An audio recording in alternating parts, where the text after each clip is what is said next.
ஆராதிக்கப்பட்டவர்களாகவும் பல தரப்புல சொந்த சுய ஆதாயத்திற்காகவும் அங்கும் இங்குமாய் அலைகிற எத்தனையோ ஆத்துமாக்கள் உண்டு. அதன் மத்தியில் இருந்து நம்மை வேறு பிரித்தவர்களாய் கத்தர் எடுத்து வந்தாரே சபைக்குள்ள.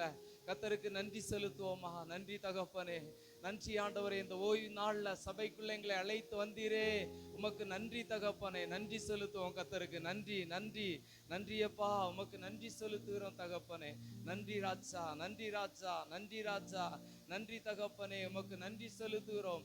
எத்தனையோ பேருக்கு கொடுக்க கூடாத இந்த மேலான பாக்கியத்தை எங்களுக்கு தந்தீரே. இந்த ஓய்வு நாள் ஆராதிக்கும்படியா எங்களுக்கு உதவி செய்தீரே, உமக்கு நன்றி செலுத்துகிறோம் தகப்பனே. ஹல்லேலூயா. நாங்க இந்த ஆலயத்திற்கு வருவதற்கு முன்பாகவே எங்க தகப்பன் இந்த இடத்துல வந்து என் பிள்ளை எப்பொழுது வரமாட்டான், என் மகா எப்பொழுது வரமாட்டா என்று ஆயத்தமா எங்களை எதிர்பார்த்து கொண்டிருக்கிற தகப்பனே, இந்த நாளுக்காக தகப்பன் ஆயத்தமாயிருக்கிற தகப்பனே, உமக்கு நன்றி செலுத்துகிறோம் ஐயா. ஹல்லேலூயா. உமக்கு நன்றி செலுத்துகிறோம், நன்றி செலுத்துகிறோம், நன்றி செலுத்துகிறோம். ஹல்லேலூயா. பாவத்தை மறைக்கிறவன் வாழ்வடைய மாட்டான், அவைகளை அறிக்கை செய்து விட்டு விடுகிறவன் இரக்கம் பெறுவான் என்ற வசனத்தின்படி ஹல்லேலூயா ஆசீர்வாதங்களுக்கு தடையாயிருக்கிற அந்த பாவங்களை காலை வேளையில அறிக்கை செய்வோம். கத்தர் இடைபடும்படியாய், கத்தர் பேசும்படியாய், கத்தர் மன்னாவை தரும்படியாய் கத்தருடைய பாதத்தில் அறிக்கை செய்வோமா. ரீதலவா சந்துனா சியாந்தரவலவா ரிக்கவா ரிதலவா உரதலவரவா. இந்த காலை வேளையில தேவ சமூகத்தில் அறிக்கையிட்டவர்களாய் கத்தருடைய பாதத்தில் பாவங்களை அறிக்கை செய்வோம். கத்தாவே ஸ்தோத்திரம் ஆண்டவரே. நாங்கள் நல்லவர்கள் அல்லப்பா, நாங்கள் பரிசுத்தவான்கள் அல்லப்பா, நாங்க உத்தமர்கள் அல்லப்பா, நாங்க நீதிமான்கள் அல்லப்பா. உம்முடைய சமூகத்தில் உம்முடைய பிள்ளைகளாய் வந்து நிற்கிறோம் தகப்பனே. ஹல்லேலூயா. உம்முடைய இரத்தத்தின் வல்லமையினால் ஒரு விசை கழுவி சுத்திகரிப்பீராக. ஹல்லேலூயா, ஹல்லேலூயா, ஹல்லேலூயா, ஹல்லேலூயா.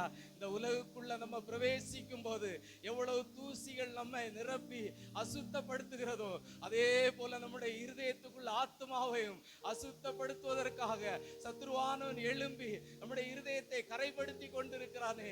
ஒவ்வொரு நாளும் அவருடைய சன்னிதானத்துல மன்னிப்பு கேட்டவர்களாய் சுத்திகரிப்பை பெற்றுக் கொள்வோமா. ஹல்லேலூயா, ஹல்லேலூயா.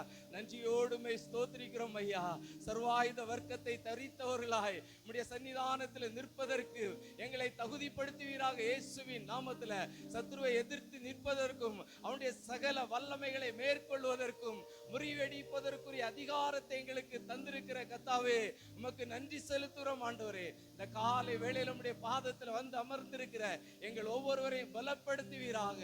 எங்களுக்கு தேவையான மன்னாவை தருவீராக. இயேசுவின் நாமத்தில் இந்த காலை வேளையில ஒரு விசேஷித்த ஆராதனையாய் இந்த நாள்ல சகோதரர்களாய் கூடி இந்த ஆராதனை நடத்தும் போது கர்த்தர் இதுல மகிமைப்படுவீராக.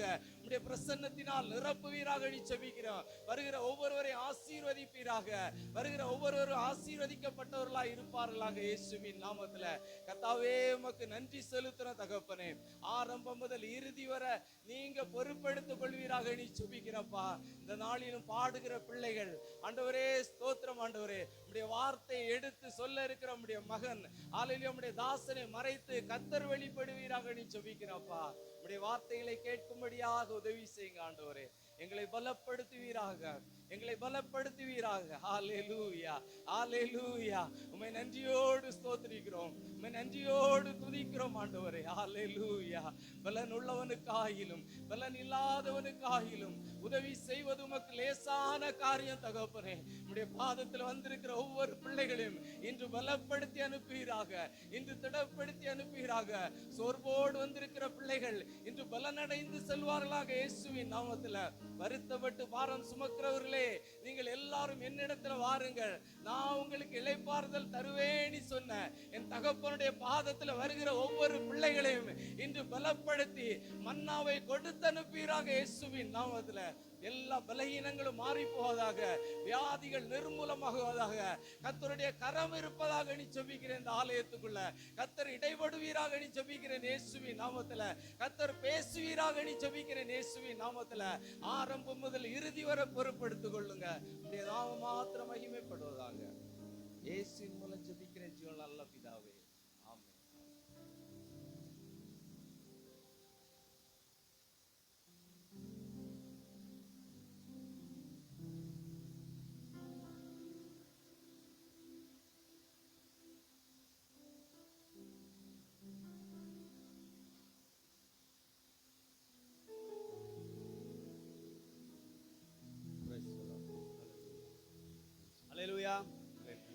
பேர் சந்தோஷமா இருக்கீங்க அந்த நாள்ல? ஆண்கள் கூட இந்த ஆராதனை நடத்துவது மிகுந்த சந்தோஷம். அல்லேலூயா. எல்லாரும் உற்சாகமாய் கரங்களை தட்டி நமக்கு தெரிந்த ஒரு பாடலை பாடுவோம். அல்லேலூயா. தேவனுக்கே மகிமை, தெய்வத்திற்கே மகிமை, தேவனுக்கே மகிமை, தெய்வத்திற்கே மகிமை, வந்து மீட்டவரே தினமும் உமக்கே மகிமை, என்னை தேடி வந்து மீட்டவரே தினமும் உமக்கே மகிமை. ஐயா வாழ்க வாழ்க, உம் நாமம் வாழ்க.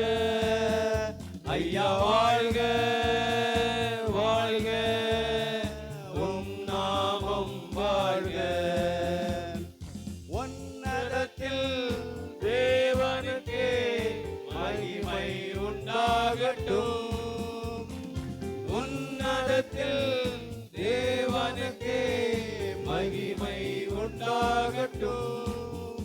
இந்த பூமியிலே சமாதானமும் பிரியமும் உண்டாகட்டும். இந்த பூமியிலே சமாதானமும் பிரியமும் உண்டாகட்டும். ஐயா வாழ்க வாழ்க, உன் நாமம் வாழ்க. ஐயா வாழ்க வாழ்க, உம் நாமம் வாழ்க. செவிகளை நீர் திறந்து விட்டீர், செய்வோம் உம் சித்தம். செவிகளை நீர் திறந்து விட்டீர், செய்வோம் உம் சித்தம். இந்த புவிதனிலே உம் விருப்பம் பூரணமாகட்டுமே. ஐயா புவிதனிலே உம் விருப்பம் பூரணமாகட்டுமே. ஐயா வாழ்க வாழ்க, உன் நாமம் வாழ்க. ஐயா வாழ்க வாழ்க, உன் நாமம் வாழ்க. செவிகளை நீர் திறந்து விட்டீர், செய்வோம் சித்தம். செவிகளை நீர் திறந்து விட்டீர், செய்வோம் சித்தம். இந்த புவிதனிலே உம் விருப்பம் பூரணமாகட்டுமே. இந்த புவிதனிலே உம் விருப்பம் பூரணமாகட்டுமே. ஐயா வாழ்க வாழ்க, உன் நாமம் வாழ்க. ஐயா வாழ்க வாழ்க, உன் நாமம் வாழ்க. எளிமையான எங்களிலே என்றும் நிரப்பவரே, எளிமையான எங்களிலே என்றும் நிறைப்பவரே, எங்கள் ஒளிமயமே துணையாளரே, உள்ளத்தில் ஆறுதலே. எங்கள் ஒளிமயமே துணையாளரே, உள்ளத்தில் ஆறுதலே. ஐயா வாழ்க வாழ்க, உன் நாமம் வாழ்க. ஐயா வாழ்க வாழ்க, உன் நாமம் வாழ்க. தேடுகிற அனைவருமே மகிழ்ந்து களி கூறட்டும். தேடுகிற அனைவருமே மகிழ்ந்து களி கூறட்டும். இங்கு பாடுகிற யாவருமே பரிசுத்தமாகட்டுமே. இங்கு பாடுகிற யாவருமே பரிசுத்தமாகட்டுமே. ஐயா வாழ்க வாழ்க, உம் நாமம்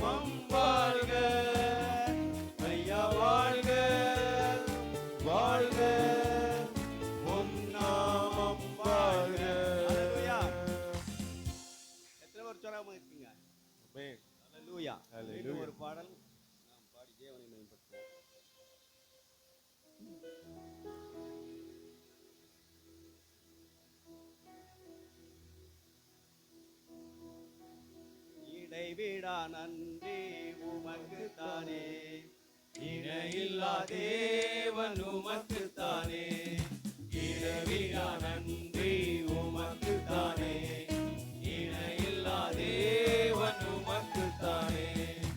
என்ன நடந்தாலும் நன்றி ஐயா, யார் கைவிட்டாலும் நன்றி ஐயா, என்ன நடந்தாலும் நன்றி ஐயா, யார் கைவிட்டாலும் நன்றி ஐயா.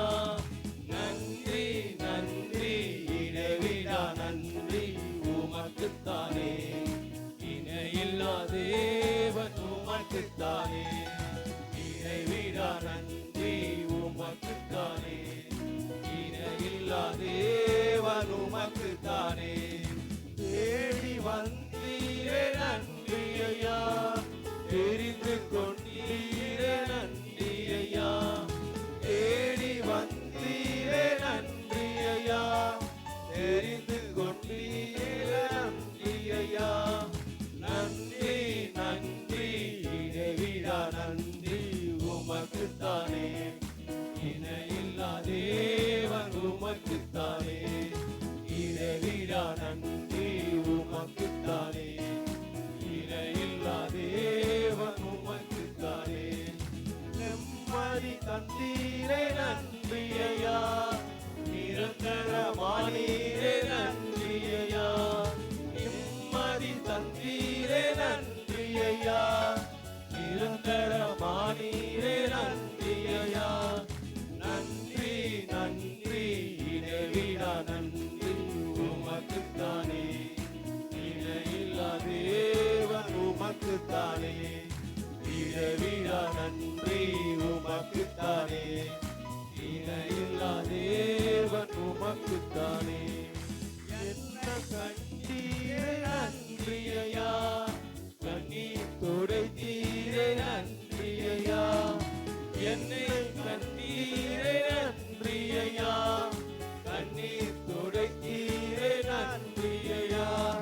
நன்றி நன்றி இடைவிடா நன்றி உமக்குத்தானே, இணையில்லா தேவன் உமக்குத்தானே, இடைவிடா நன்றி உமக்குத்தானே, இணையில்லா தேவன் உமக்குத்தானே. நீதி தேவனே நன்றி ஐயா, வெற்றி வேந்தனே நன்றி ஐயா, நீதி தேவனே நன்றி ஐயா, வெற்றி வேந்தனே நன்றி ஐயா. நன்றி நன்றி இடைவிடா நன்றி உமக்குத்தானே, இணையில்லா தேவன் உமக்குத்தானே, இடைவிடா நன்றி உமக்குத்தானே, இணையில்லா தேவன் உமக்குத்தானே. ஹல்லேலூயா. எல்லா நேரத்திலும் நம்ம ஆண்டவருக்கு நன்றி சொல்லணும். எந்த சூழ்நிலையா இருந்தாலும், எந்த கஷ்டமா இருந்தாலும் இடைவிடாமல் அவருக்கு நன்றி செய்யும்போது கர்த்தர் நம்மளுக்கு அற்புதங்களை செய்வார். ஆமென். நன்றி. மீண்டும் ஒரு பழைய பாடலை நாம் பாடி ஆண்டவருடைய நாமத்தை மகிமைப்படுத்துவோம். எந்த காலத்திலும் எந்த நேரத்திலும் நன்றியால் உம்மை நான் துதிப்பேன், இயேசுவே உம்மை நான் துதிப்பேன் துதிப்பேன், எந்த வேளையிலும் துதிப்பேன், இயேசுவே உம்மை நான் துதிப்பேன் துதிப்பேன், எந்த வேளையிலும் துதிப்பேன். ஆதியும் நீரே அந்தமும் நீரே, ஜோதியும் நீரே என் சொந்தமும் நீரே, ஆதியும் நீரே அந்தமும் நீரே, ஜோதியும் நீரே என் சொந்தமும் நீரே. எந்த காலத்திலும் எந்த வேளையிலும் நன்றியால் உம்மை நான் துதிப்பேன், இயேசுவே உம்மை நான் துதிப்பேன் துதிப்பேன், எந்த வேளையிலும் துதிப்பேன், இயேசுவே உம்மை நான் துதிப்பேன் துதிப்பேன், எந்த வேளையிலும் துதிப்பேன்.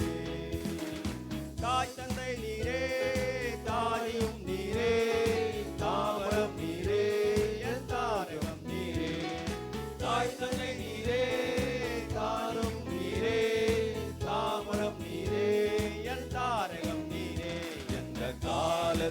நேரத்திலும் எந்த நேரத்திலும் நன்றியால் உம்மை நான் துதிப்பேன். இயேசுவே உம்மை நான் துதிப்பேன், துதிப்பேன், எந்த வேளையிலும் துதிப்பேன். இயேசுவே உம்மை நான் துதிப்பேன், துதிப்பேன், எந்த வேளையிலும் துதிப்பேன்.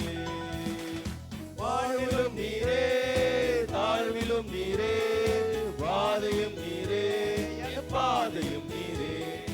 வாழ்விலும் நீரே, தாழ்விலும் நீரே, வாதையில் நீரே, என் பாதையும் நீரே.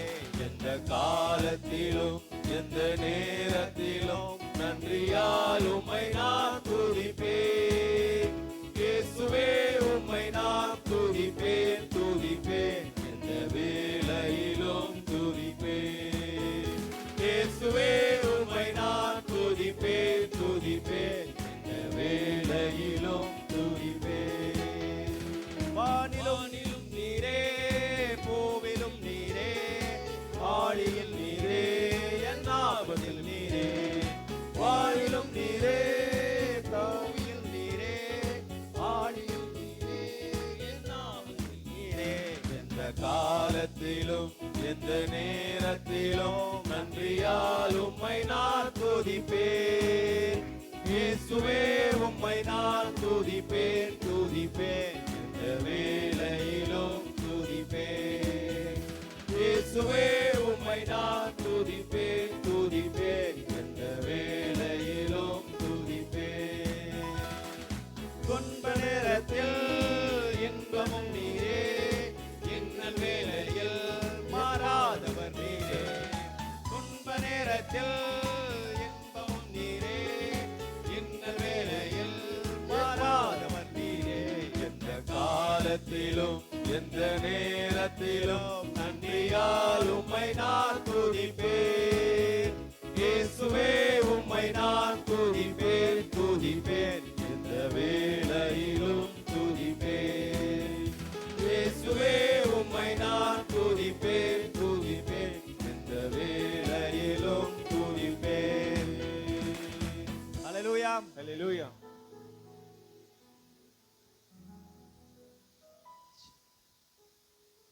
ஹல்லேலூயா.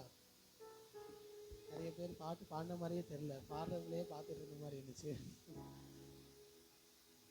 ஸோ இந்த நாளில் நம்ம சபையில் உள்ள ஆண்களாக எல்லாரும் சேர்ந்து இந்த ஆராதனையில் ஒரு சில காரியங்களை பண்ணுகிறாங்க.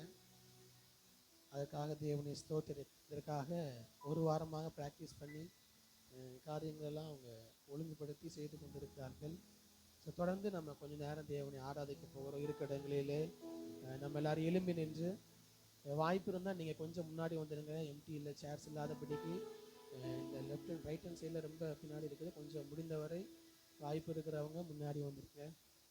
நம்ம எல்லாரும் சேர்ந்து இருக்கிற இடங்களிலே கண்களை மூடி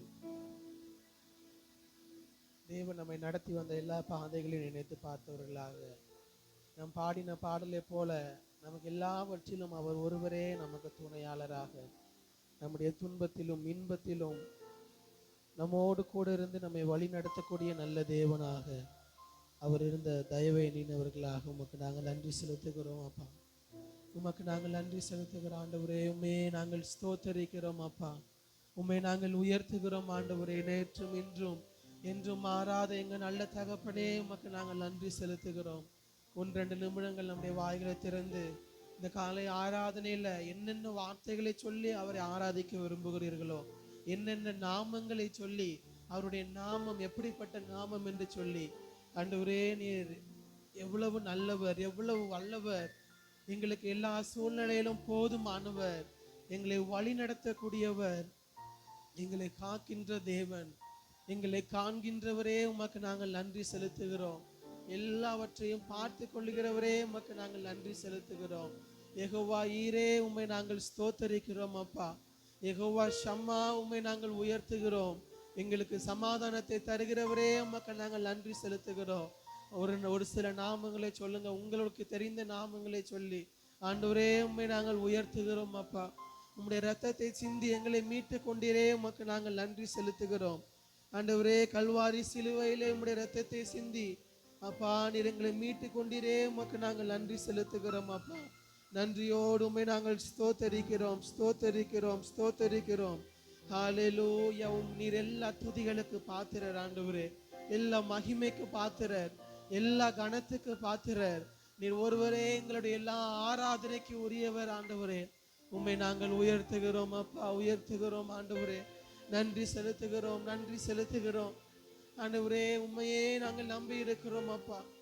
எங்களுடைய வாழ்க்கையில எல்லா சூழ்நிலையிலும் உண்மையே நாங்கள் நம்பி இருக்கிறோம் சொல்றவங்க எத்தனை பேரால சொல்ல முடியும்? ஆண்டவரே, என்னுடைய வாழ்க்கையில வாழ்விலும் தாழ்விலும் உயர்விலும் எல்லா சூழ்நிலையிலும் உண்மையே நான் நம்பி இருக்கிறேன் ஆண்டவரே. உண்மையே நான் நம்பி இருக்கிறேன்ப்பா. உம்முடைய சித்தத்தையே நான் செய்கிறேன் ஆண்டவரே. உண்மையே நான் நம்பி இருக்கிறேன் ஆண்டவரே. உமக்கு நன்றி செலுத்துகிறோம் நன்றி செலுத்துகிறோம். நன்றியோடு உம்மை நாங்கள் ஸ்தோத்தரிக்கிறோம் ஸ்தோத்தரிக்கிறோம் ஸ்தோத்தரிக்கிறோம்.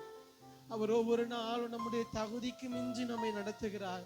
யோசித்து பாருங்க, நம்ம நல்லவர்களாக இருப்பதினாலயா தேவன் நம்மை நடத்துகிறார்? இல்லவே இல்லை.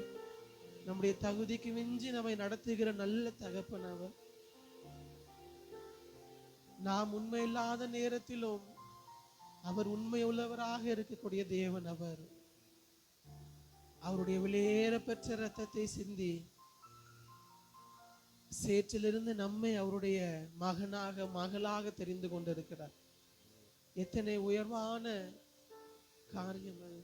ஆண்டவரே, ஒன்றுக்கும் உதவாத எங்களை, ஆண்டவரே, சேற்றிலும் பாவ சேற்றிலிருந்த எங்களை உம்முடைய இரத்தத்தினால் கழுவி சுத்திகரித்து அப்பா உம்முடைய பிள்ளைகளாக எங்களை தெரிந்து கொண்டீரே. உமக்கு நன்றி ஆண்டவரே. உமக்கு நன்றி செலுத்துகிறோம் நன்றி செலுத்துகிறோம். நன்றியோடு உம்மை நாங்கள் ஸ்தோத்தரிக்கிறோம் ஸ்தோத்தரிக்கிறோம். ஹல்லேலூயா.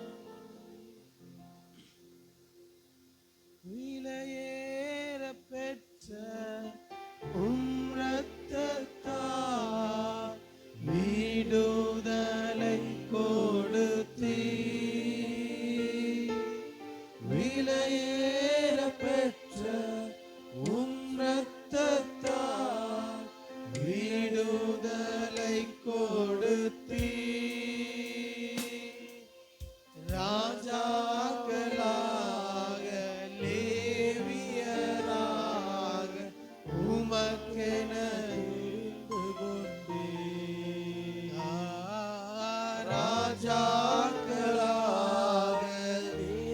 லேவியராக உமக்கென தெரிந்து கொண்டீர். எல்லாரும் கரங்களை உயர்த்தி ஆராதனை ஆராதனை ஆராதனை ஆராதனை என் நண்பர் இயேசுவுக்கே, என் நண்பர் இயேசுவுக்கே. ஒவ்வொரு நாளும் நம்முடைய வாழ்க்கையில நமக்கு வழி காட்டும் தீபமாக அவர் இருந்தாரு. நாம் என்ன செய்வதென்று யோசித்த சமயங்களில் அவர் நமக்கு துணையாளராக உடனிருந்து நம்மை சரியான வழியில் நடத்தினாரே. நாம் கலங்கின நேரங்களில் நம்முடைய கரத்தை பிடித்து நடத்தினாரே. அதை எண்ணினவர்களாக அவரை பார்த்து சொல்லுவோமா? வழிகாட்டும் தீபமே, என்னுடைய துணையாளரே, என்னை தேற்றுகிற தெய்வமே, உம்முடைய அன்பால் பலத்தால் என்னை அனல் மூட்டி நடத்துகிறவரே உமக்கு ஸ்தோத்திரம் என்று நம்முடைய வாழ்க்கையை திரும்பி பார்த்தவர்களாக, உங்களுடைய வாழ்க்கையை திரும்பி பார்த்தவர்களாக அவரை பார்த்து சொல்லுவோம், ஆண்டவரே, வழிகாட்டும் தீபம், வழிகாட்டும் தீபம், துணையாளரே, தேற்றும் தெய்வமே, வழிகாட்டும் தீபம், துணையாளரே, தேற்றும் தெய்வமே. அன்பால் பலத்தால், அன்பால் பலத்தால் அபிஷேகநாதனே. மீண்டுமாக சொல்லுவோமா? அன்ப பலத்தால் அனல் மூட்டும் ஐயா அபிஷேகநாதனே.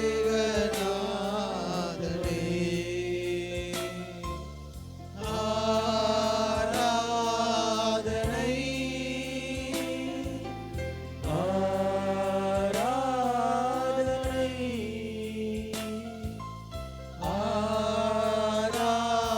ஆராதனை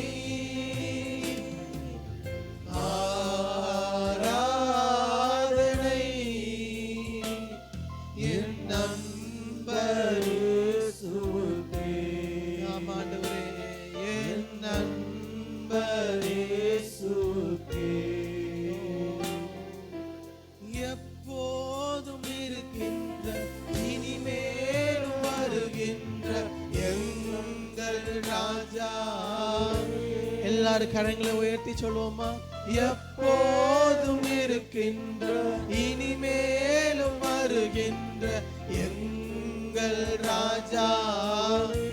உம் நாமம் வாழ்க, உம் நாமம் வாழ்க, உம் அரசு வருக, உம் சித்தம் நிறைவேறுக. உம் நாமம் வாழ்க, உம் அரசு வருக, உம் சித்தம். மீண்டுமாக சொல்லுவோம், உம் நாமம் வாழ்க, உம் நாமம் வாழ்க, உம் அரசு வருக, உம் சித்தம். எல்லாரும் சேர்ந்து சொல்லுங்க சத்தத்தை உயர்த்தி. உம் நாமம் வாழ்க, உம் அரசு வருக, உம் சித்தம் நிறைவேறுக. என் வாழ்விலே உம் நாமம் வாழ்க, உம் அரசு வருக, உம் சித்தம் நிறைவேறுக. ஆராதனை ஆராதனை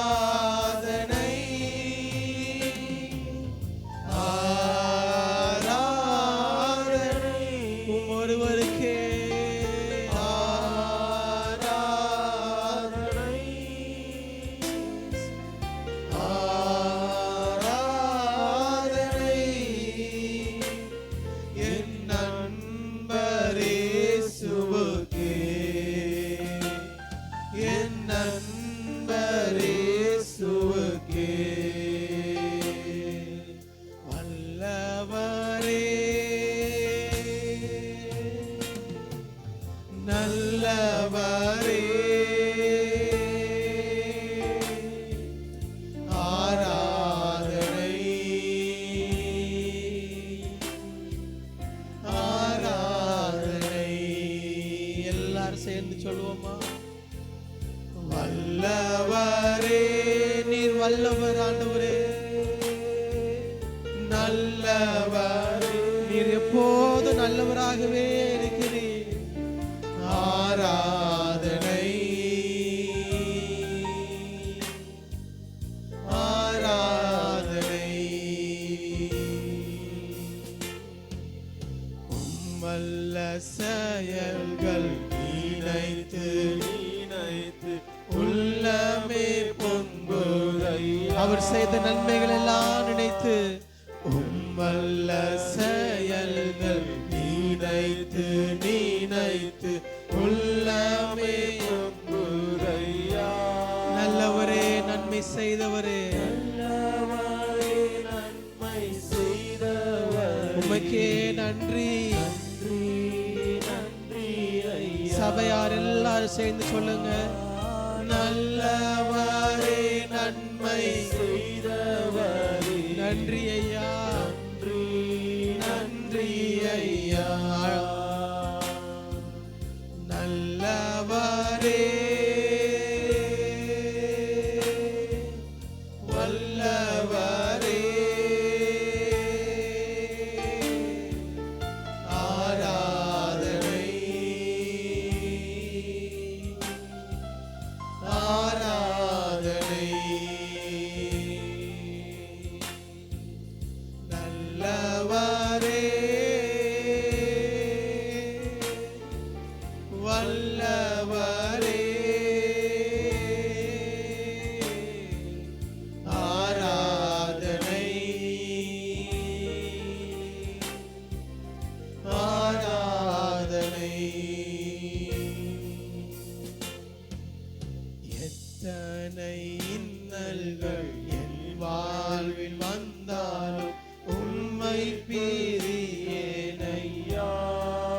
எத்தனை பேர் உண்மையாக சொல்ல முடியும்?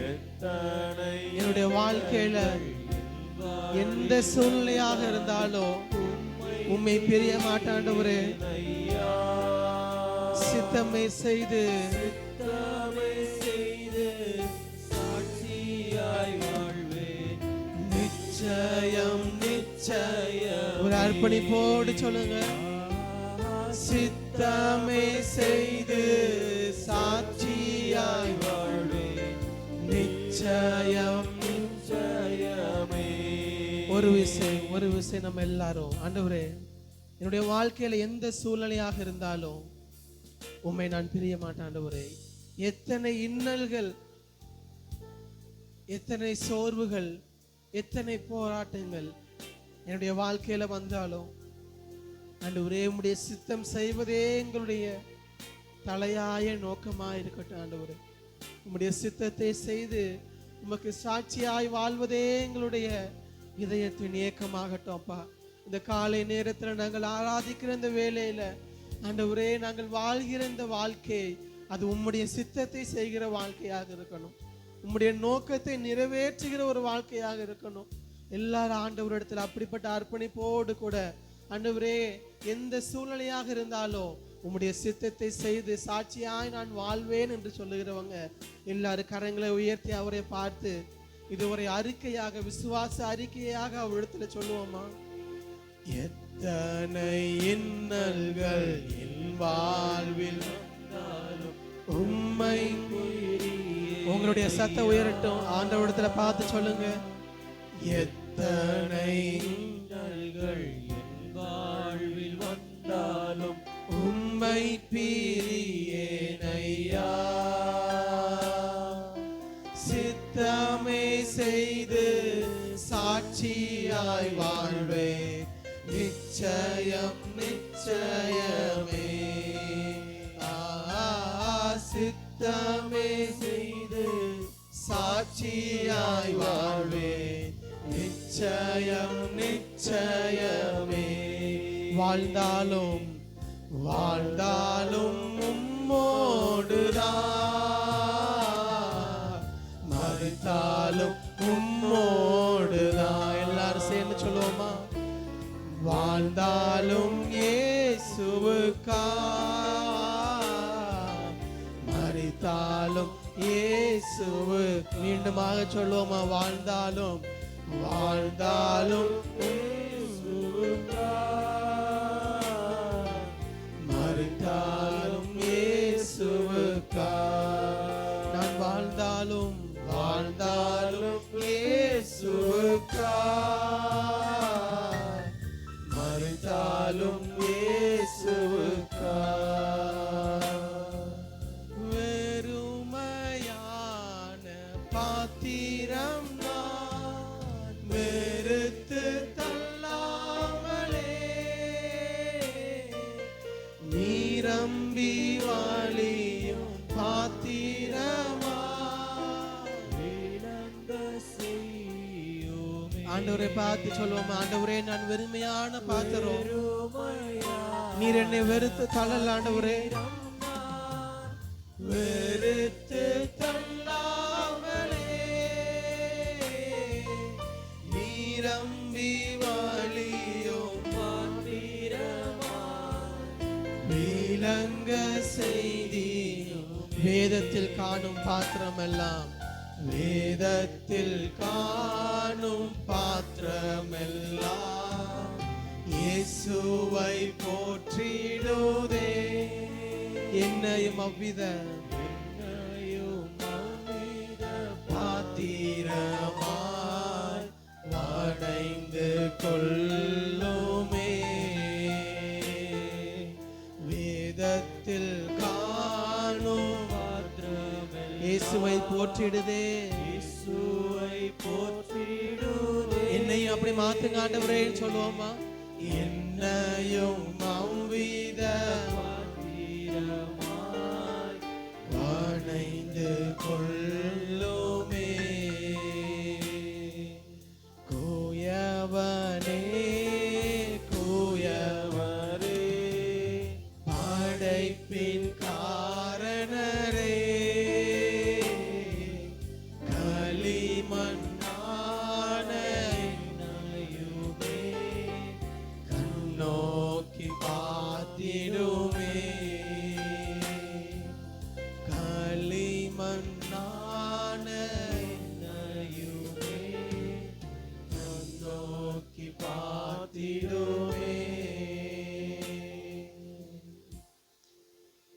தீர்க்கதரிசன புஸ்தகத்துல நான் வாசிக்கும் பொழுது,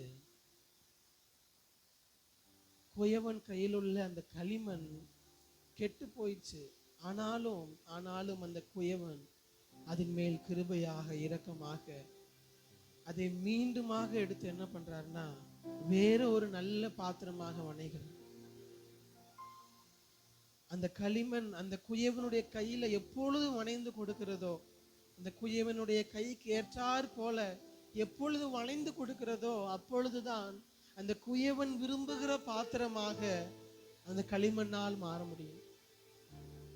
அதை காட்டி தேவன் நமக்கு கற்றுக் கொடுக்கிறார். ஆண்டவரே, தேவனுடைய கையில் உள்ள களிமண் நீங்களும் நானும், நம்முடைய பரம குயவனுடைய கையில் உள்ள களிமண். ஒருவேளை நம்முடைய வாழ்க்கை அவர் எதிர்பார்த்தது போல வணைய முடியாமல் போயிருக்கலாம். ஆனாலும் அவர் நம்மேல் கிருபையாக இரக்கமா இருக்கிற தேவன். அவர் விரும்புகிற பாத்திரமாக நம்மை மீண்டும் வணைய தேவன் ஆயத்தமாக இருக்கிறார். ஒருவேளை இத்தனை நாட்கள் நம்முடைய வாழ்க்கையை கழிந்து சென்றாலும் இந்த காலை நேரத்தில் ஒரு அர்ப்பணிப்போடு அந்த ஆராதனை முடிக்க போகிற ஆண்டவரே, நீர் விரும்புகிற பாத்திரமாக என்னை வணைந்து கொள்வதற்கு என்னை அர்ப்பணிக்கிறேன் ஆண்டவரே, என்னை அர்ப்பணிக்கிறேன் ஆண்டவரே. எத்தனை பேர் சொல்ல முடியும், ஆண்டவரே நீர் என்னை எப்படிப்பட்ட பாத்திரமாக வணைய விரும்புகிறீரோ, உம்முடைய சித்தத்தை செய்வதற்கு என்னை எப்படி உருவாக்க விரும்புகிறீரோ அதற்கு ஏற்றாற் போல் என்னை உருவாக்குவதற்கு என்னை முழுவதுமாக அர்ப்பணிக்கிறேன் ஆண்டவரே, முழுவதுமாக அர்ப்பணிக்கிறேன். 100% அவருடைய சமூகத்துல நம்மை அர்ப்பணித்தவர்களாக ஆண்டவரே, உம்முடைய கரத்தில் உள்ள களிமண்ணால் நீர் என்னை எப்படி உருவாக்க விரும்புகிறீரோ அதற்கு என்னை முழுவதுமாக அர்ப்பணிக்கிறேன் ஆண்டவரே. என்னுடைய எண்ணங்கள், ஆசைகள், சிந்தைகள், விருப்பங்கள் எல்லாவற்றையும், அதுதான் 100% அர்ப்பணம் ஆண்டவரே. உம்முடைய சித்தம் என்னுடைய வாழ்க்கையில நிறைவேறட்ட ஆண்டவர். என்னுடைய எண்ணம் அல்ல, என்னுடைய ஆசைகள் அல்ல, என்னுடைய விருப்பங்கள் அல்ல, நீர் என்ன சொல்லுகிறீரோ அதை செய்வதற்கு 100% நான் அர்ப்பணிக்கிறேன். இது வார்த்தையினால் சொல்லக்கூடிய அர்ப்பணம் அல்ல, இது மிகவும் விலையேற பெற்றது, மிகவும் கடினமானது. ஆண்டவரே, நீர் என்ன சொன்னாலும் அதை செய்வதற்கு என்னை 100% அர்ப்பணிக்கிறேன். 100% என்னை அர்ப்பணிக்கிறேன் ஆண்டவரே. அந்த அர்ப்பணிப்போடு அவரிடத்துல சொல்லி முடிக்க போகிற ஆண்டவரே, உம்முடைய சித்தம் என்னுடைய வாழ்க்கையில நிறைவேறணும்ப்பா.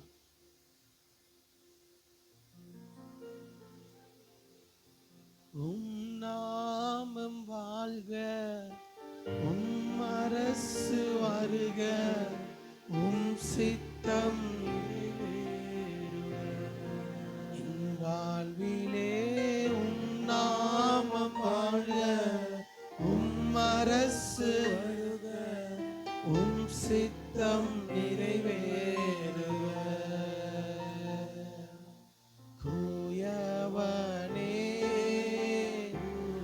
நம்மை அவருடைய சமூகத்தில் அர்ப்பணிக்கிறதற்கு அடையாளமாக நம்முடைய 2 கரங்களை உயர்த்தி என்னை முழுவதுமாக அர்ப்பணிக்கிறேன்னு சொல்றவங்க 2 கரங்களை உயர்த்தி ஆண்டவரிடத்துல என்னை வணைந்து கொள்ளுங்க. ஆண்டவரே, குயவனே, உம்முடைய சமூகத்தில் அர்ப்பணிக்கிறேன். குயவனே, படைப்பின் காரணரே, களிமண்ணான ஆமாண்டவரே, கண்ணோக்கி பார்த்திடுமே. எங்களை 100% உம்முடைய சமூகத்தில் எங்களை அர்ப்பணிக்கிறோம். உம்முடைய நாமம் எங்கள் மூலமாக, எங்களுடைய வாழ்க்கையின் மூலமாக உம்முடைய நாமம் மகிமைப்படட்டும், உம்முடைய சித்தம் செய்யப்படட்டும். எங்களுடைய சபையின் மூலமாக உம்முடைய நாமம் மகிமைப்படட்டும், உம்முடைய சித்தம் செய்யப்படட்டும்.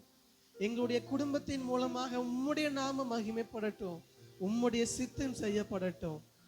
குயவன் கையில் உள்ள களிமண்ணாக எங்களை 100% எங்களை அர்ப்பணிக்கிறோம் அப்பா. தொடர்ந்து நீர் எங்களை வழி நடத்துங்க. இயேசு கிறிஸ்துவின் நாமத்தில் ஜெபிக்கிறோம் நல்ல பிதாவே, ஆமென், ஆமென். நம்ம எல்லாரும் அப்படியே உட்கார்ந்து கொள்ளலாம்.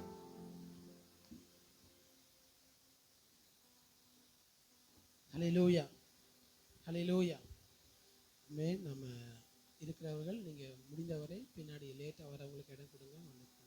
முன்னதாக ஸோ இன்றைக்கு நம்முடைய சபையில் ஆண்கள் எல்லாரும் சேர்ந்து ஆராதனையில் நிறைய காரியங்களை செய்து கொண்டு இருக்கிறார்கள். நிறைய பேர் நீங்கள் ஸ்டார்டிங் பாட்டு பாடும்போது வந்திருக்க மாட்டீங்கன்னு நினைக்கிறேன். அதனால அவங்க பாட்டு பாடினது உங்களுக்கு தெரிஞ்சிருக்காது. பரவாயில்ல, நம்ம வீடியோ எடுக்கிறோம், யூடியூப்பில் போடுவோம், எல்லோரும் பாருங்கள். ஸோ தொடர்ந்து நம்ம சபையின் அறிவிப்புகளை கேட்க இருக்கோம். நம்முடைய சபையின் அறிவிப்புகள்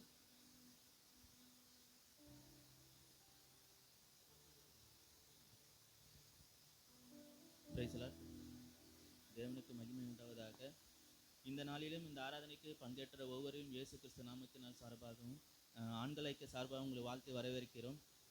சபையின் அறிவிப்புகள்: இன்று மாலை நம்மளுக்கு 6:30க்கு லீடர்ஷிப் மீட்டிங் இருக்கிறது. அதில் அனைவரும் வந்து பங்கு பெறுமாறு கேட்டுக்கொள்கிறோம். சண்டே ஸ்கூல் டீச்சர்ஸும் கண்டிப்பாக தவறாமல் வந்து பங்கேற்குமாறு கேட்டுக்கொள்கிறோம். வாரந்தோறும் நம்மளுக்கு வியாழக்கிழமை இரவு 8 மணிக்கு ஆண்கள் ஐக்கிய கூடுகை இருக்கிறது. அது ஒவ்வொரு வீட்டிலும் நடைபெறுகிறது. தொடர்ந்து அதை எல்லா ஆண்களும் பங்கு பெறுமாறு கேட்டுக்கொள்கிறோம். குளோபல் எக்ஸாம் வருகிற சண்டே நம்மளுக்கு சபையின் முடிந்த பிறகு நம்மளுக்கு குளோபல் எக்ஸாம் நடைபெறும். மீதி இருக்கிற இந்த 6 நாட்களில் அது புக்கை படித்து என்ன டவுட் இருந்தால் பாஸ்டரை அணுகி நீங்கள் அதை கிளியர் செய்ய முடியாது கேட்டுக்கொள்கிறோம். வெள்ளிக்கிழமை நம்மளுக்கு பாஸ்டிங் பெயர் இருக்கிறது. காலை 10 மணிக்கு நடைபெறும். பைபிள் டியூஷன் 2 இடங்களில் நடைபெறுகிறது. ஒன்று சுபதாக்கா வீட்டிலும் ஜோதி சிஸ்டர் வீட்டிலும் நடைபெறுகிறது. அந்தந்த ஏரியாவுக்கு இருக்கிற பிள்ளைகள் அந்தந்த பைபிள் டியூஷனிலும் கலந்து கொள்ளுமாறு கேட்டுக்கொள்கிறோம். சண்டே ஸ்கூல் மாதனக்குப்பத்தில் நம்மளுக்கு இன்று மாலை நடைபெறுகிறது. நியர்பை யாருன்னா இருந்தீங்கன்னா அந்த மாதனக்குப்பத்தில் இருக்கிற சண்டே ஸ்கூலிலும் நீங்கள் உங்கள் பிள்ளைகளை அனுப்பி பயன்பெறுமாறு கேட்டுக்கொள்கிறோம். நம்மளுக்கு கேர்சல் 7 இடங்களில் நடைபெறுகிறது. அந்தந்த இருக்கிற ஏரியா இருக்கிற நபர்கள் அந்தந்த கேர்சல்களில் நீங்கள் பங்கு பெறுமாறு கேட்டுக்கொள்கிறோம். சபைக்கு நீங்கள் வரும்போது ஃபோன்களை உங்கள் ஃபோன் சுவிட்ச் ஆஃப் செய்ய வேண்டும். தவிர்க்க முடியாது என்றால் அதை சைலண்டில் போடுங்க. ஏன்னா அதை சபையை டிஸ்டர்ப் பண்ணக்கூடாது. சபையின் ஆராதனைகளை எந்த இடத்துலையும் வந்து டிஸ்டர்ப் பண்ணக்கூடாது. அதனால் நீங்கள் உங்கள் ஃபோன்களில் கவனமாக இருங்க. ஃபேனை யாரும் வந்து போட்டுறாதீங்க. ஃபேன் யாருன்னா போடுற மாதிரி இருந்தீங்கன்னா முன்னாடி இருக்கிற ஜெகன் பிரதரையும் செல்வம் பிரதரையும் நீங்கள் கேளுங்க. ஏன்னா லோடு தாங்காது நம்மளுக்கு எலக்ட்ரிக் பவர். அதனால் அவங்கள கேட்டுட்டு நீங்கள் போடுங்க.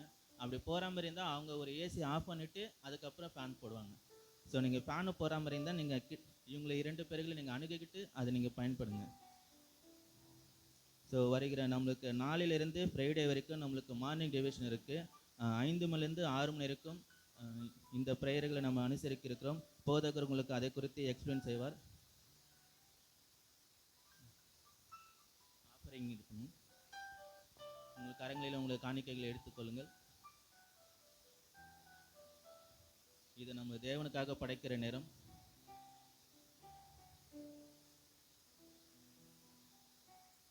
கண்களை மூடி நம்ம ப்ரேயர் பண்ணுவோம். பரிசுத்தம் உள்ளவங்க நல்ல தகப்பனே உமக்கு சோத்திருக்கிறோமப்பா. ஆண்டவரே தேவத்தாமி இந்த நாளிலும் தேவத்தாமி இம்மட்டும் நீர் எங்களை வழிநடத்தி வந்ததற்காக நன்றியோடு உடைய சோத்திருக்கும் செபிக்கிறோம்.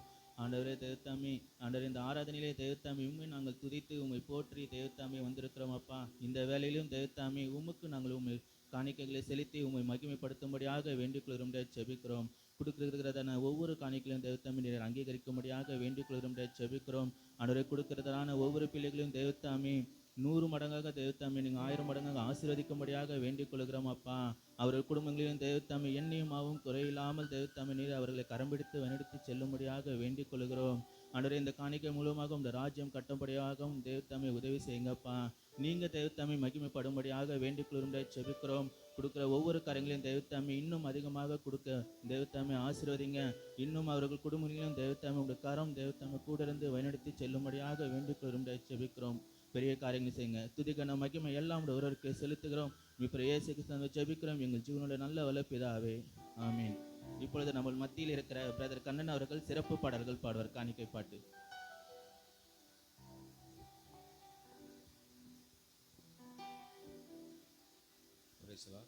தேவனுக்கே அன்பில்லா உலகில் மனிதன் அன்பை தேடுகிறான். கடல் அலைகள் நடுவினிலே மன அமைதியை தேடுகிறான். நியலை நிஜமென்று எண்ணி ஏமாந்து போகின்றான். வாழ்வின் நிம்மதி இல்லாமல் அவன் எங்கெங்கே ஓடுகிறான். அன்பில்லா உலகில் மனிதன் அன்பை தேடுகிறான். கடல் அலைகள் நடுவினிலே மன அமைதியை தேடுகிறான். நியலை நிஜமென்று எண்ணி ஏமாந்து போகின்றான். வாழ்வின் நிம்மதி இல்லாமல் அவன் எங்கெங்கே ஓடுகிறான். அன்பில்லா உலகில் கட்டிக்கொண்ட கணவனுக்கு கட்டுப்படும் தாயன்பு, பெற்றெடுத்த பிள்ளையும் பிரிந்துவிடும் துணியும் அன்பு.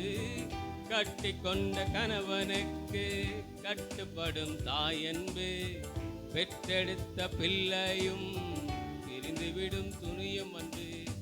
தாயின் அன்பின் சுயநலம் இருக்கு, தந்தை அன்பின் கர்வம் இருக்கு. தாயின் அன்பின் சுயநலம் இருக்கு, தந்தை அன்பின் கர்வம் இருக்கு.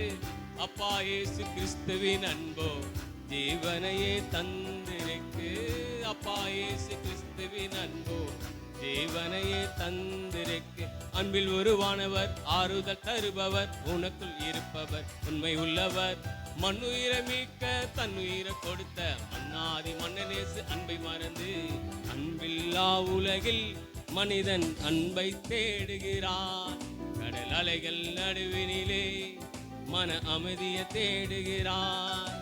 நியலை நிஜமென்று எண்ணி ஏமாந்து போகின்றான். வாழ்வின் நிம்மதி இல்லாமல் அவன் எங்கெங்கே ஓடுகிறான்.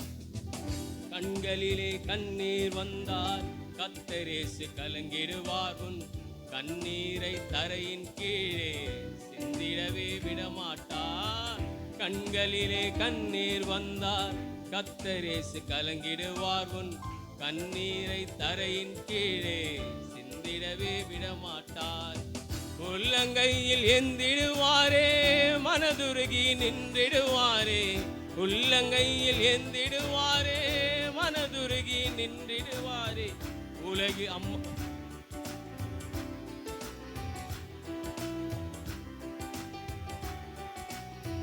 உள்ளங்கையில் எந்திடுவாரே, மனதுருகி நின்றிடுவாரே.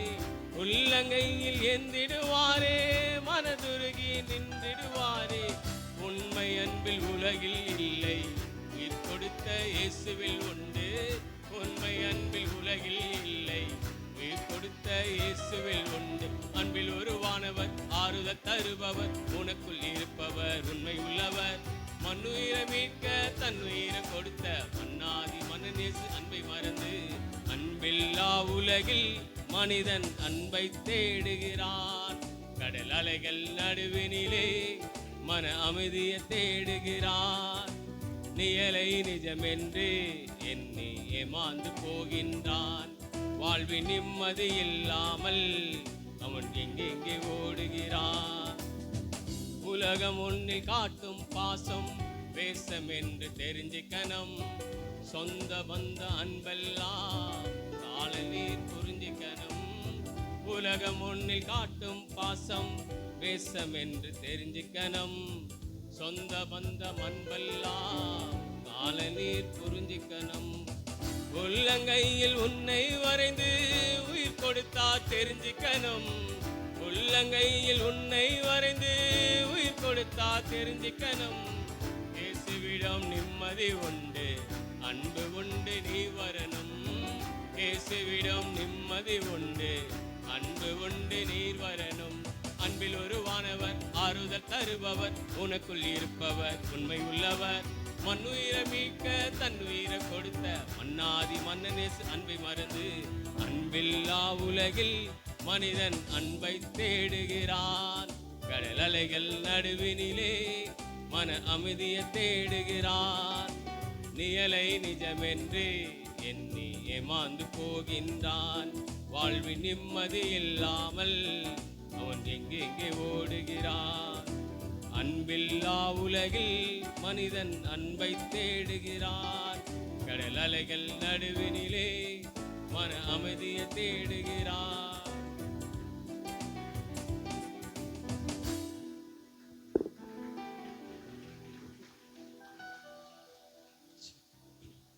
ஹல்லேலூயா. நிறைய பேர் கூட இருக்கக்கூடிய தாளந்துகள்லாம் இப்போ தான் வெளியே தெரியுது. ஆமே.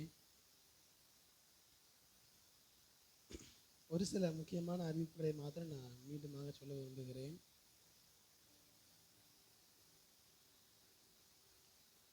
முக்கியமானது இந்த வருகிற வாரத்தில் வர திங்கட்கிழமையிலிருந்து வெள்ளிக்கிழமை வரை 5 நாட்கள் நம்முடைய சபையில் காலையில் 5 மணி முதல் 6 மணி வரைக்கும் நமக்கு அதிகாலை ஜெபம் இருக்கும். எதுக்காகவென்றால் முக்கியமாக தேவனுக்கு நன்றி செலுத்துகிற ஒரு நன்றி ஆராதனையாக இந்த காலை 5 முதல் 6 மணி வரை இந்த ஒரு வாரம் திங்கள் முதல் வெள்ளி வரை சபையில் நடைபெறும். நீங்கள் எல்லாரும் அதில் வந்து கலந்து கொள்ளுங்கள். எல்லாரும் நீங்கள் வந்து அதில் சேர்ந்து தேவனை ஆராதிக்கும்படியாக அவருக்கு நன்றி செலுத்தும்படியாக உங்களை உற்சாகப்படுத்துகிறேன். 5 நாட்களும் அந்த ஜெபத்தை நானும் பாஸ்டமாவும் நடத்துவோம். நீங்கள் எல்லாரும் வந்து கலந்து கொள்ளுங்கள். தேவன் உங்களை ஆசீர்வதிப்பாராக. அதே போல் இந்த வாரத்தில் உங்களுக்கு உண்டியல் ஆஃபரிங் சேகரிப்பார்கள். அதுக்கு உங்களுடைய ஒத்துழைப்புகளை நீங்கள் கொடுக்கும்படியாக உங்களை உற்சாகப்படுத்துகிறேன். அதே போல் குளோபல் யூனிவர்சிட்டிக்கான எக்ஸாம் அடுத்த வாரம் நடைபெறும். நமக்கு church dedication mega Bible course நிறைய இருந்ததுனால நம்ம அதை டச் பண்ணாமலே விட்டுட்டோம். ஸோ வருகிற வாரத்தில் 3rd புக்குக்கான எக்ஸாம் நடைபெறும். ஸோ இந்த ஒரு வாரம் நீங்கள் வீட்டிலிருந்து அதற்காக ஆயத்தப்படும்படியாக உங்களை உற்சாகப்படுத்துகிறேன். தேவன் நம்மை ஆசீர்வதிப்பாராக. தொடர்ந்து நாம் தேவனுடைய வார்த்தைக்கு நேராக நம்முடைய கவனத்தை திருப்புவோம். அதற்கு முன்பதாக ஒரே ஒரு பாடலை மாத்திரம் நாம் சேர்ந்து பாடி தொடர்ந்து தேவ வார்த்தைக்கு நேராக கடந்து செல்லுவோம். இன்றைக்கி ரொம்ப வெயில் இல்லாததுனால எல்லோரும் லைட்டாக ஒரு மாதிரி சோகமாக இருக்கிற மாதிரி இருக்குது. தூக்கம் வந்துருச்சா என்னன்னு தெரியல. ஸோ நமக்கு தெரிந்த ஒரு பழைய பாடல், பிரியமானவனே உன் ஆத்துமா வாழ்வது போல் நீ எல்லாவற்றிலும் வாழ்ந்து சுகமாயிரு மகனே. பக்கத்தில் எங்களை பார்த்து சொல்லுங்க, உன் ஆத்துமா வாழ்வது போல் நீ எல்லாவற்றிலும் வாழ்ந்து சுகமாயிரு. சொல்லுங்க பார்ப்போம், வசனம் தெரிந்த மாதிரி. டக்குன்னு சொல்லிடுறீங்களே, அவ்வளோ சீக்கிரம் சொல்லிட்டீங்க. பிரியமானவனே அல்லது பிரியமானவளே உன் ஆத்துமா வாழ்வது போல் நீ எல்லாவற்றிலும் வாழ்ந்து சுகமாயிரு. ஆமே. ஸோ ஆசீர்வாதத்தை பெற்றுக்கொள்வது ஒரு சந்தோஷம்னா ஆசீர்வதிக்கிற ஒரு சந்தோஷம். ஆமே. நீங்கள் சொல்கிறவங்களும் சிரிக்கிறீங்க, அதை பெற்றுக்கொள்கிறவங்களும் சிரிக்கிறீங்க. ஸோ அதை ஒரே ஒரு பாடலை சேர்ந்து நாம் பாடி தேவனுடைய வார்த்தைக்கு நேராக நாம் கடந்து செல்வோம்.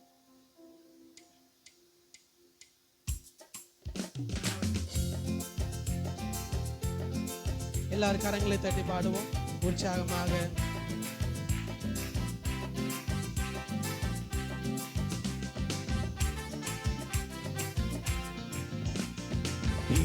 பிரியமானவனே உன் ஆத்துமா வாழ்வது போல் எல்லாவற்றிலும் வாழ்ந்து சுகமாயிரு மகனே. பிரியமானவனே உன் ஆத்துமா வாழ்வது போல் எல்லாவற்றிலும் வாழ்ந்து சுகமாயிரு மகனே. வாழ்க்கை என்பது போராட்டமே, நல்லதொரு போராட்டமே. வாழ்க்கை என்பது போராட்டமே, நல்லதொரு போராட்டமே. ஆவிதரும் பட்டயத்தை எடுத்து போராடி வெற்றி பெறு, எடுத்து போராடி வெற்றி பெறு.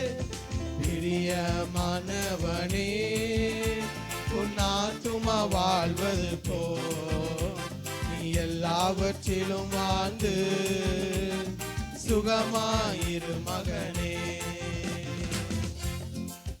இன்று அல்லது இந்த வாரத்தில் யாராவது பிறந்தநாள் கொண்டாடுறீங்களா? அவங்களுக்கு சேர்த்து பாடிடுவோம். அம்மா இருக்கீங்களா? பர்த்டேவா அம்மா? திருநாள் காண்கிறவர்கள் யாராவது இருக்கிறீர்களா? இந்த வாரத்தில் எளிமையிலுங்க திருமண நாள் ஐயா, பிறந்த நாள் திருநாள் காண்கிற இவர்களுக்காக இந்த ஃபர்ஸ்ட் ஸ்டான்ஸா மட்டும் பாடி நம்ம எல்லாம் ஜெபிச்சிடலாமா? பிரியமானவனே உன் ஆத்துமா வாழ்வது போல் எல்லாவற்றிலும் வாழ்ந்து சுகமாயிரு மகனே.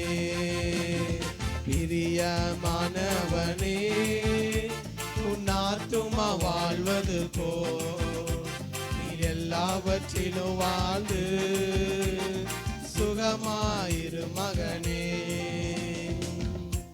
எங்கள் நேசிக்கிற அன்பின் பரலோக பிதாவே, இந்த நாளுக்காக உமக்கு நன்றி செலுத்துகிறோம். ஆண்டவரே, இன்று அல்லது இந்த வாரத்திலே பிறந்த நாளை காண்கிற உடைய பிள்ளைகளுக்காக நாங்கள் ஜெபிக்கிறோம். பிறந்த நாளை காண்கிற ஒவ்வொருவரையும் என் தேவனை வழி நடத்துவீராக. மோனேஸ்வரி அம்மாவுக்காக ஜெபிக்கிறோம். ஆண்டவரே, இத்தனை ஆண்டுகளாக கண்ணீர் மணி போல பாதுகாத்து வழி நடத்தி வந்த தேவன், எதிர்நோக்கி இருக்கிற புதிய ஆண்டையும் நீர் ஆசீர்வதித்து வழி நடத்துங்க. உன்னுடைய கிருபையின் அளவில்லாமல் தருவீராக. உன் பலவீனத்திலே என் பலன் பூரணமாய் விளங்கும் என்ற வார்த்தையின்படி உம்முடைய பலத்தால் இந்த புதிய ஆண்டு இடக்கட்டுவீராக.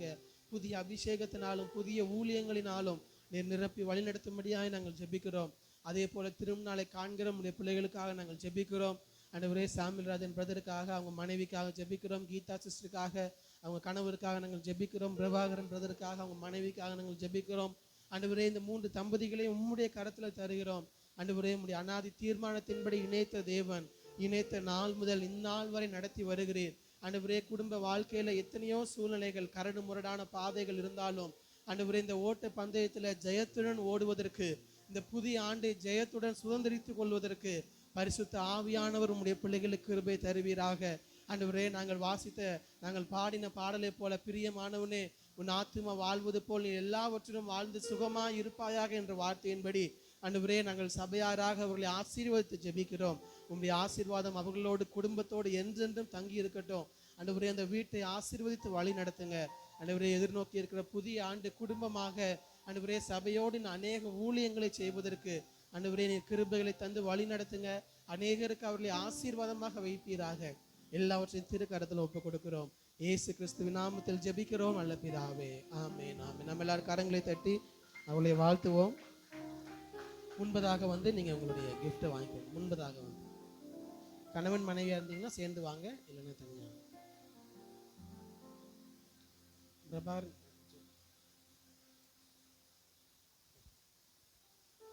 கரங்களை தட்டி அவங்களை வாழ்த்தலாம். கீதா சிஸ்டர், சாமுவேல் பிரதர்,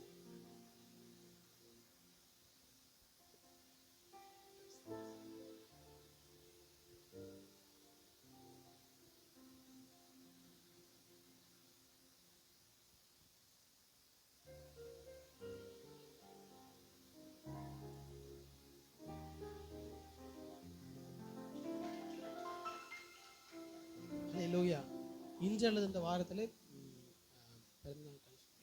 புதுசாக இன்னைக்கு தான் முதல் முறையாக சபைக்கு வந்தவர்கள் யாராவது இருக்கிறீர்களா? இன்றைக்கு தான் முதல் முறையாக இல்லை. நம்ம ஒவ்வொரு வாரமும் நம்ம புதிதாக வருகிறவர்களுக்காக ஜெபிக்கணும்.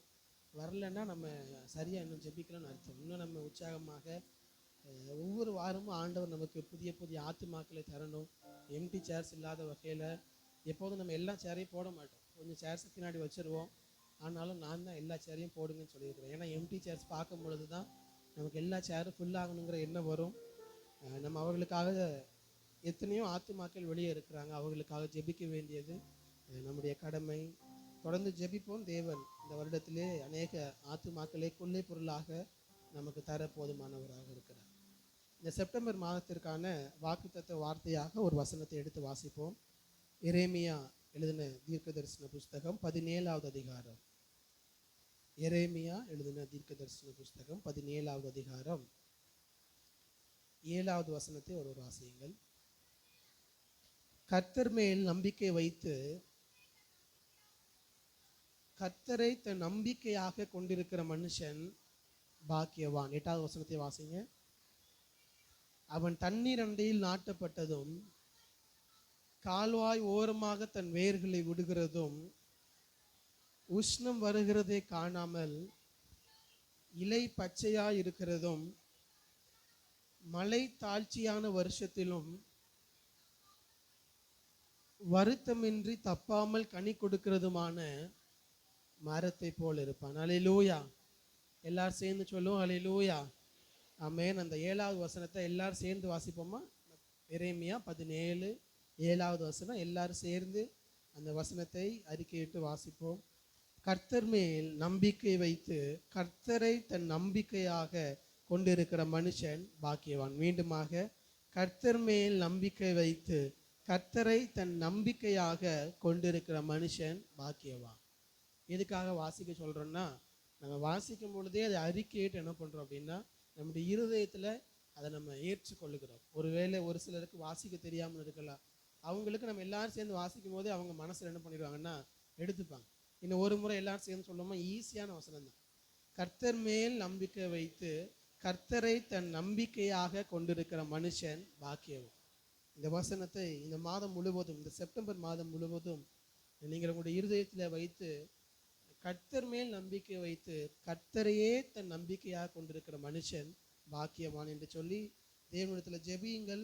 அவரை சார்ந்திருக்கும் பொழுது, அவர் நம்முடைய நம்பிக்கையாக இருக்கும் பொழுது, அவர் நம்மை நடத்துகிற விதங்கள் அது அதிசயமாக இருக்கும், அற்புதமாக இருக்கும்.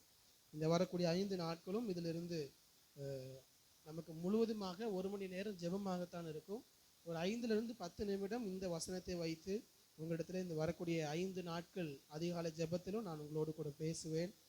ஸோ காலை ஜெபத்தில் நீங்கள் எல்லாரும் வரும்படியாக உற்சாகப்படுத்துகிறேன். பாஸ்டர் விக்டர் அவங்க கடந்த ஞாயிற்றுக்கிழமை ஆராதனை சொன்னது போல, இந்த சபையை தேவன் உங்களுக்கு தந்ததற்காக, இந்த 1 வருடம் உங்களை நடத்தி வந்ததற்காக நீங்கள் நேரம் எடுத்து தேவனுக்கு நன்றி சொல்ல வேண்டும் என்று போன வார பிரசங்கத்தில் சொன்னாங்க. அதற்காகத்தான் இந்த 5 நாட்கள் ஜெபத்தை நம்ம வைத்திருக்கிறோம். திங்கள் முதல் வெள்ளி வரை நாம் கூடி வந்து தேவனை ஆராதிக்க அவர் நமக்கு கிருபை தருவாராக. கர்த்தர் மேல் நம்பிக்கை வைத்து கர்த்தரை தன் நம்பிக்கையாக கொண்டிருக்கிற மனுஷன் பாக்கியவான். இந்த மாதம் முழுவதும் கர்த்தரையே சார்ந்திருக்க, கர்த்தரையே நம்முடைய நம்பிக்கையாக கொண்டிருக்க தேவன் நமக்கு கிருபை தருவாராக. நம்முடைய வாழ்க்கையில காரியங்கள் எல்லாம் நாம் நினைத்தது போல் நடக்கும் பொழுது அவர் மேல் நம்பிக்கையா இருப்பது நமக்கு சற்று எளிது. ஆனால் தேவன் நாம் நினைத்தது போல் காரியங்கள் நடைபெறாத பொழுது அவர் மேல் நம்பிக்கையாக இருக்க முடியுமா என்று கேட்டால் அது நமக்கு சற்று கடினமான ஒன்றுதான். வேதத்துல இந்த வாரம் முழுவதும் என்னுடைய இருதயத்துல தேவன் மீண்டும் மீண்டுமாக ஒரு வேத பகுதியை மனதில் தந்து கொண்டே இருந்தார். அதிலிருந்து பேசுவதற்காக அதைத்தான் இந்த காலை நேரத்தில் உங்களோடு பேச போகிறேன். ஆதியாகமம் 22வது அதிகாரத்துக்கு நேராக நம்முடைய கவனத்தை திருப்புவோம். ஆதியாகமம் 22வது அதிகாரம்.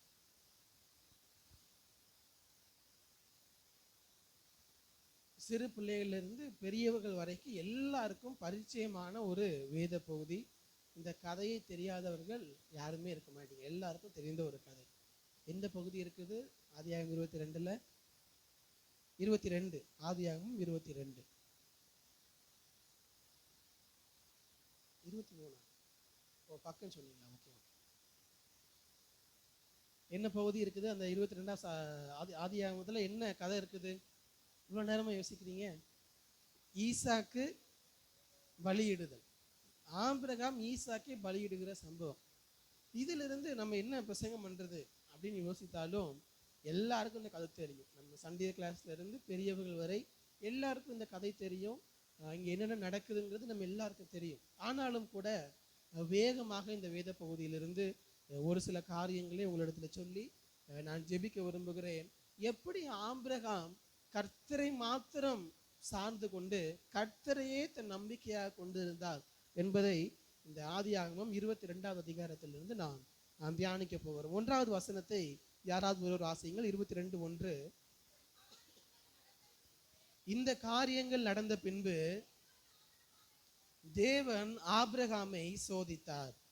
எப்படி எனில், அவர் அவனை நோக்கி, ஆபிரகாமே, அவன் இதோ அடியேன் என்றான். போதும்.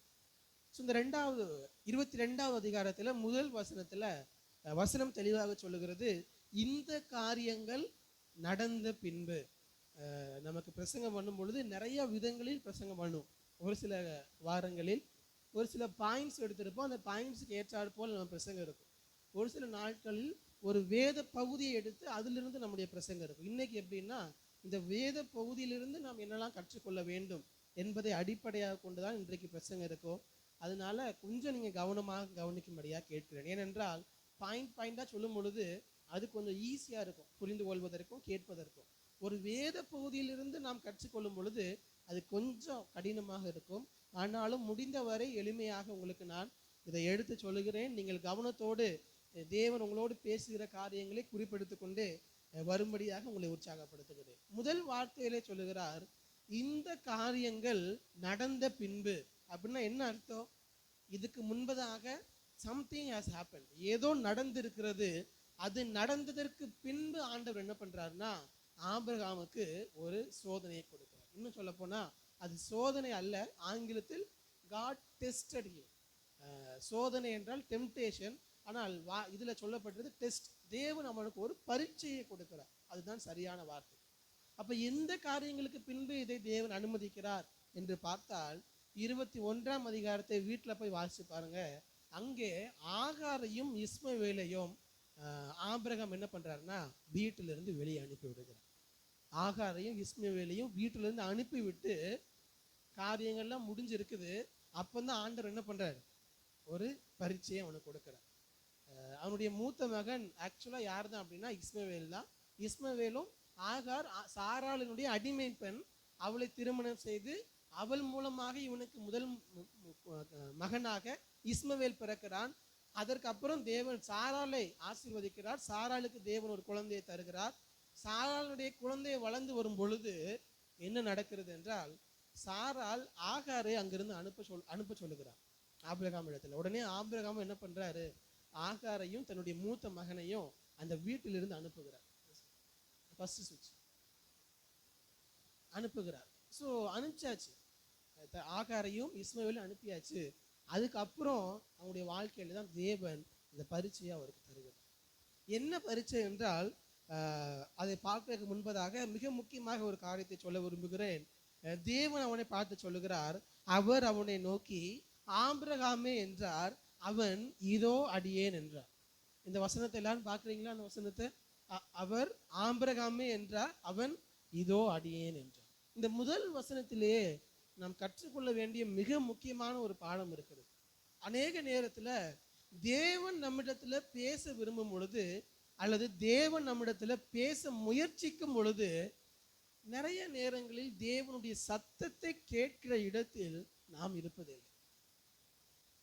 வேதத்துல அநேக முறை பார்க்கிறோம், எங்கெல்லாம் தேவன் அவர்களை உருவாக்குகிறாரோ அல்லது வழி நடத்துகிறாரோ ஆசீர்வதிக்கிறாரோ எல்லா இடங்களிலும் தேவன் அவர்களை பெயர் சொல்லி அழைக்கிறார்.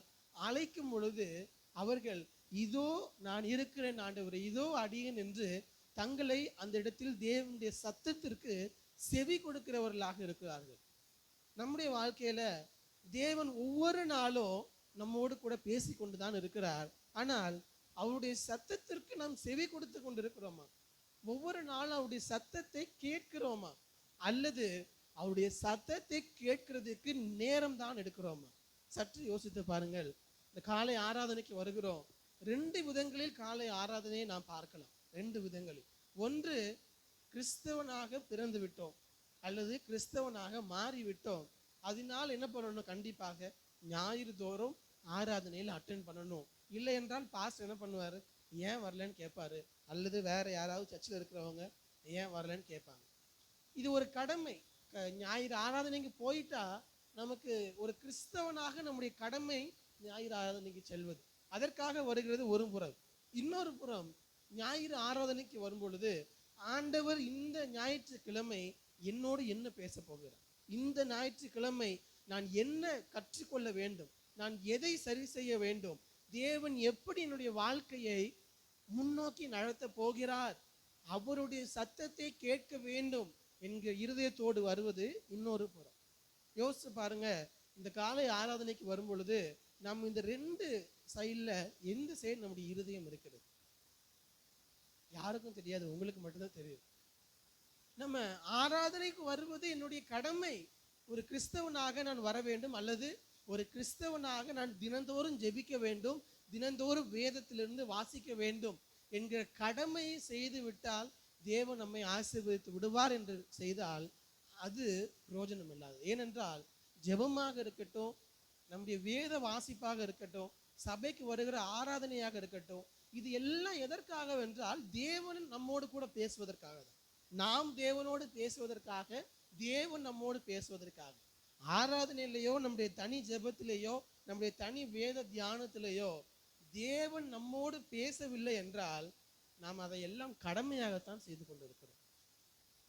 நான் போன வாரம் தான் சொன்னேன், ஈவினிங் லீடர்ஸ் மீட்டிங்கில் மற்றவர்களை பார்க்கும்பொழுது என்ன கேட்க சொன்னேன், இன்றைக்கு ஆண்டவர் உங்ககிட்ட என்ன பேசுனா கேட்க சொன்னேன். யாராவது கேட்டீங்க அப்படி?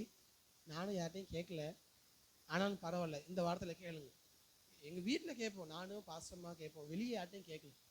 ஸோ ஆண்டவரோட இன்னைக்கு என்ன பேசுனான்னு கேட்டோம்னா ஒருவருக்கு ஒருவர் என்ன பண்ண முடியும்? நம்ம அதில் கவனமாக ஆண்டவர் இன்னைக்கு என்னிடத்துல என்ன பேசுகிறார் அப்படின்னு நம்ம கவனிப்போம். அதற்காக ஜெபிப்போம். வேதத்தை வாசிக்கும் பொழுது என்னிடத்தில் தேவன் என்ன இடைப்படுகிறார், ஏன்ட்ட என்ன பேசுகிறார். ஆராதனை முடிஞ்சு போகிறோம். இன்னைக்கு ஆராதனையில் தேவன் எனக்கு என்ன பேசுகிறார். ஆராதனை பேசுகிற எல்லா பாயிண்ட்டையும் நீங்கள் மனதில் வைத்துக்கொள்வது அல்ல, அதுவும் தேவைதான். ஆனால் அதையும் தாண்டி இன்னைக்கு இதிலிருந்து நான் எதை என்னுடைய வாழ்க்கைக்கு எடுத்துக்கொள்ள போகிறேன், எதை சரி செய்ய போகிறேன், அந்த இடத்திற்கு நாம் வரவில்லை என்றால் நம்முடைய கிறிஸ்தவ வாழ்க்கை ஒரு கடமை கிறிஸ்தவ வாழ்க்கையாக இல்லை, நம்ம எல்லாரும் சொல்றது போல ஒரு பெயர் கிறிஸ்தவர்களாகவே நம்முடைய வாழ்க்கை போய்விடும். அது தேவன் ஒரு நாளும் விரும்புகிறது அல்ல. எப்பொழுது தேவன் உங்க பெயரை சொல்லி கூப்பிடுறாரோ உடனே இதோ அடியேன் இருக்கிறேன் என்று அவருடைய சத்தத்தை எப்பொழுது கேட்பதற்கு நாம் தயாராகவே இருக்கோம். எப்பொழுது ஆண்டவர் என்ன சொல்வாருன்னு நமக்கு தெரியாது. ஆனால் தேவன் நம்மை கூப்பிடும் பொழுது, நம்ம இடத்துல பேசும் பொழுது, வேதத்தை வாசிக்கும் பொழுது, அல்லது ஞாயிறு ஆராதனையில் இருக்கும் பொழுது, எப்பொழுது நம்முடைய கவனம் எல்லாம் தேவன் எனக்கு என்ன சொல்லுகிறார், தேவன் இடத்துல என்ன பேச போகிறார், அதுதான் நம்முடைய ஒரே எண்ணமாக இருக்கணும். அப்படி இருக்கும் பொழுதுதான் அந்த ஆராதனையும் அந்த ஜெபமும் அந்த வேத வாசிப்பும் தேவன் விரும்புகிற ஒன்றாக இருக்கும்.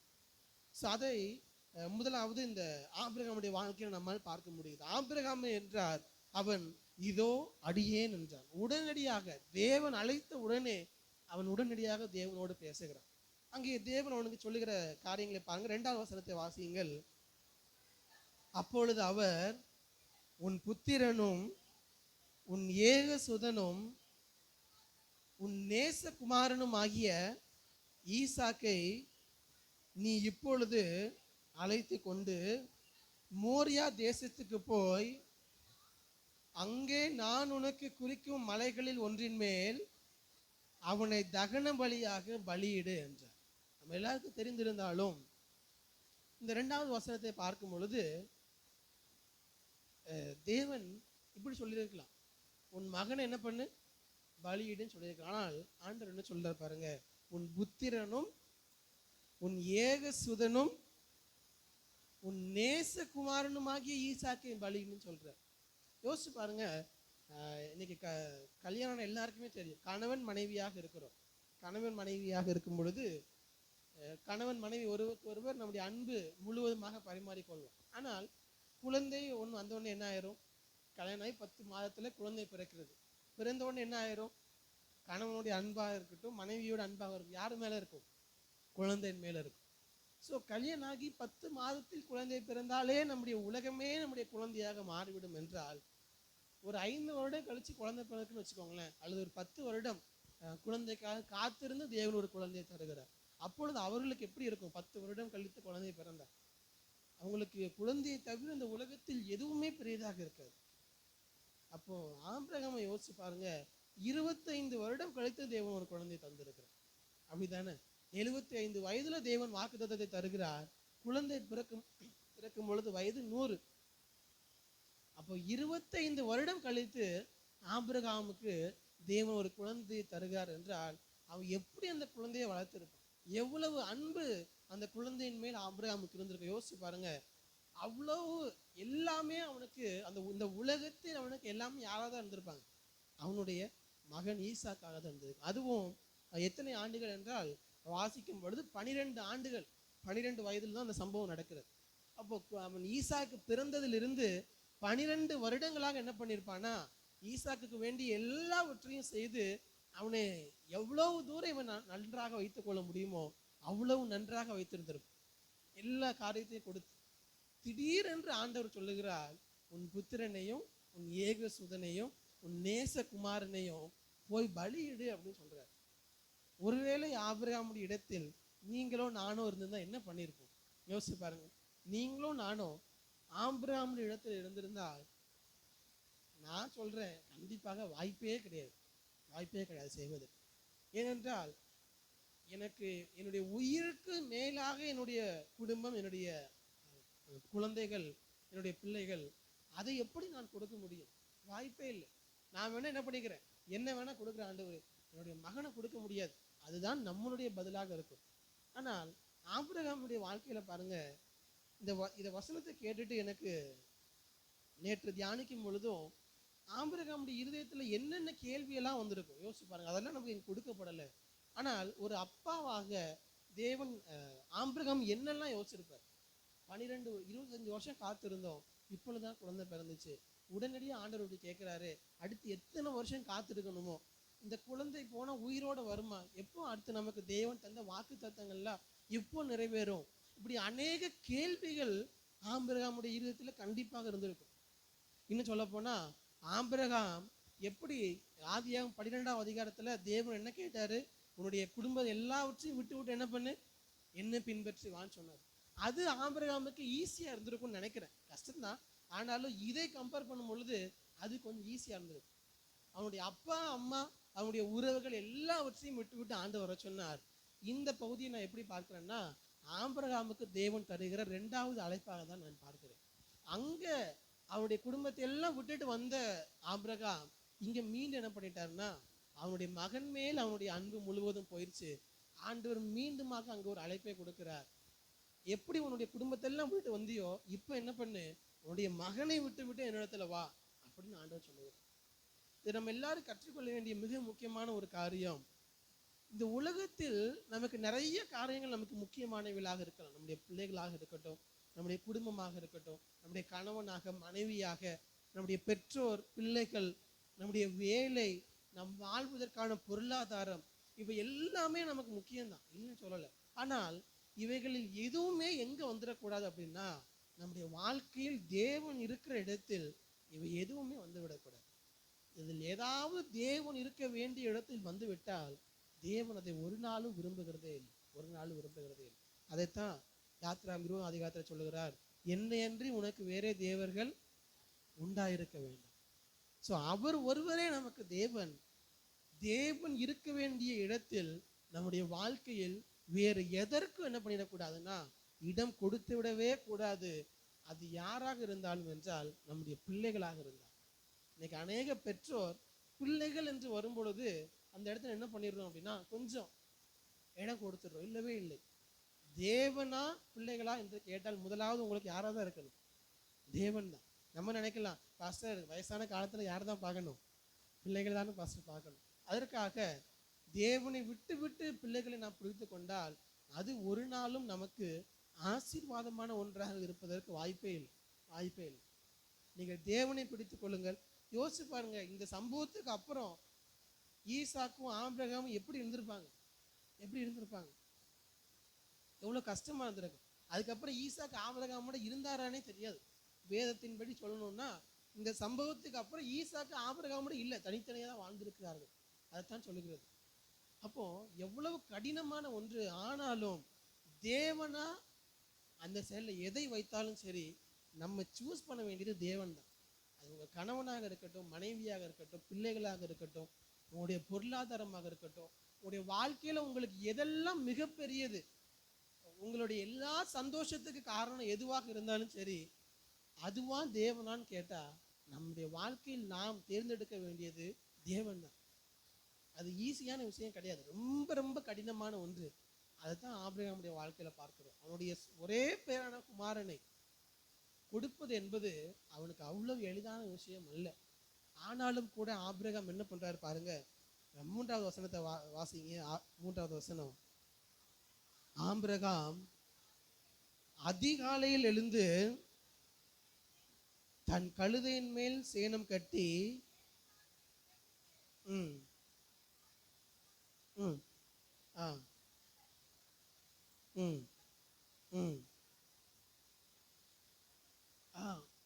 ஆபிரகாம் பாருங்க, தேவன் சொல்லியிருக்கிறாரு, சரி ஒரு 2 நாள் யோசிக்கலாம் அல்லது என்ன செய்யலான்னு பார்க்கலாம், எதுவும் இல்லை. அடுத்த நாள் காலையில ஆபிரகாம் என்ன பண்றாரு, ஆபிரகாம் அதிகாலையில் எழுந்து என்ன பண்றாரா, உடனடியாக எல்லா வேலையும் செய்ய ஆரம்பிக்கிறார். இன்னைக்கு நம்மகிட்ட இருக்கக்கூடிய மிகப்பெரிய ஒரு கெட்ட பழக்கம் என்னன்னா, நமக்கு தெரியும் தேவன் நம்ம இடத்துல பேசுகிறார் என்று, ஆனால் கேட்டதை உடனடியாக செய்கிறோமா என்றால் நம்ம என்ன பண்ணிட்டே இருப்போம்னா டிலே பண்ணிட்டே இருப்போம். சரி இப்போ வேண்டாம், கொஞ்ச நாள் கழிச்சு என்ன பண்ணலாம், அதை பண்ணலாம், இன்னும் கொஞ்ச நாள் கழிச்சு என்ன பண்ணலாம், அதை பண்ணலாம். இப்படி தேவன் நம்மோடு பேசுகிறார் என்று தெரிந்தும் அதை என்ன பண்ணிட்டே இருப்போம்னா டிலே பண்ணிட்டே இருப்போம், கொஞ்சம் தள்ளி போட்டு கொண்டே இருப்போம். ஆனால் ஆபிரகாமை பாருங்க, தேவன் என்ன சொல்லுகிறாரோ உடனடியாக கீழ்ப்படுகிறார். உடனடியாக ஆங்கிலத்தில் சொல்லும் பொழுது delayed obedience is disobedience. தமிழ்ல நான் சொல்றது உங்களுக்கு புரியும் நினைக்கிறேன். கொஞ்சம் நம்ம நாள் தள்ளி நம்ம கீழ்ப்படிந்தாலும் அது எப்படி தான் தெரியும் அப்படின்னா அது தேவனுடைய பார்வையில் கீழ்ப்படியாமையாக தான் இருக்கும். நம்மளே என்ன எதிர்பார்ப்போம், நம்ம பிள்ளைங்களை சரி பண்ணுறோம்னு வச்சுக்கோங்களேன், இதை செய்யாதான்னு சொல்கிறோம், இல்லாட்டி இதை இப்போ போய் அதை செஞ்சுட்டு வான்னு சொல்கிறோம். உடனடியே நம்ம சொல்கிறது கீழ்ப்படியலைன்னா நமக்கு எப்படி இருக்குது?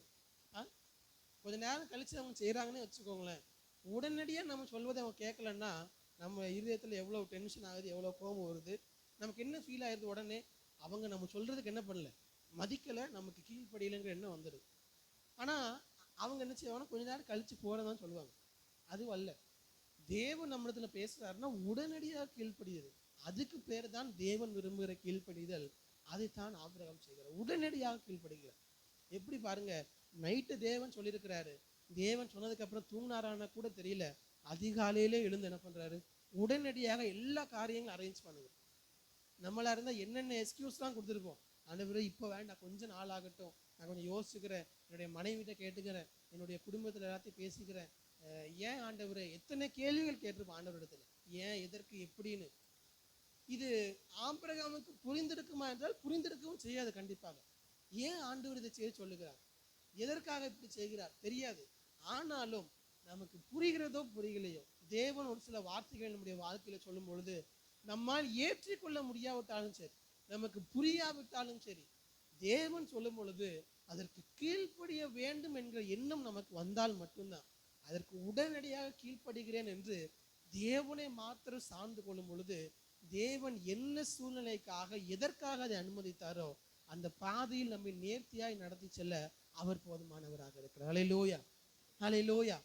அதனால ஆண்டவர்கிட்ட சொல்லுங்க, ஆண்டவரே நீர் என்ன சொன்னாலும் சரி, என்னால் ஏற்றுக்கொள்ள முடியுதோ முடியலையோ, எனக்கு பிடிக்குதோ பிடிக்கலையோ, எனக்கு புரிகிறதோ புரியலையோ, நீர் என்ன சொன்னாலும் அதற்கு கீழ்ப்படிவதற்கு நான் தயாராக இருக்கிறேன். அதுதான் இந்த காலை நேரத்தில் தேவன் நம்மிடத்தில் எதிர்பார்க்கிற ஒரு அர்ப்பணம். நமக்கு புரிகிறதோ புரியலையோ, நமக்கு ஏற்றுக்கொள்ள முடிகிறதோ முடியலையோ, கண்டிப்பாக ஆபிரகாமால் அதை ஏற்றுக்கொள்ள முடியுமா? தன்னுடைய மகனை பலியிடுவது என்பதை ஆபிரகாமால் ஏற்றுக்கொள்ள முடியுமா? கண்டிப்பாக முடியாது, கண்டிப்பாக முடியாது. ஆனாலும் தேவன் சொல்லும் பொழுது அந்த வார்த்தைக்கு கீழ்ப்படுகிறேன் என்று ஆபிரகாம் என்ன பண்றாரு, உடனடியாக அதற்கு கீழ்ப்படிந்து காரியங்களை செய்வதற்காக அடுத்தடுத்த வேலைகளை செய்கிறார். அப்ப நம்முடைய வாழ்க்கையில ஒவ்வொரு வாரமும் தேவன் நம்மோடு பேசுகிறார். ஒவ்வொரு வாரமும், ஒவ்வொரு நாளும் வேதத்தை வாசிக்கும் பொழுது நம்மோடு பேசுகிறார். அவர் பேசும் பொழுது அந்த வார்த்தைக்கு நம்ம உடனடியாக என்ன பண்ணோம் அப்படின்னா கீழ்ப்படிய வேண்டும். கேட்டதோடு போய்கிட்டே இருந்தோம் அப்படின்னா இந்த காதில் வாங்கி எங்கே போயிடும், அந்த காதில் போயிடும். அது தேவையில்லாது, பிரயோஜனம் இல்லாது. அவன் கேட்கிற ஒவ்வொரு வார்த்தைகளும் நம்முடைய வாழ்க்கையில் நடைமுறையில் வராவிட்டால் அது பிரயோஜனம் இல்லாது. அதுதான் யாக்கோபு சொல்றாரு, கிரியை இல்லாத விசுவாசம் செத்துதான் இருக்கு. உங்களுக்கு விசுவாசம் இருக்குதுன்னு சொல்றீங்க, ஆனா ஆக்ஷன்ல எதுவுமே தெரியலன்னா அது என்னது, அது செத்ததா இருக்கு.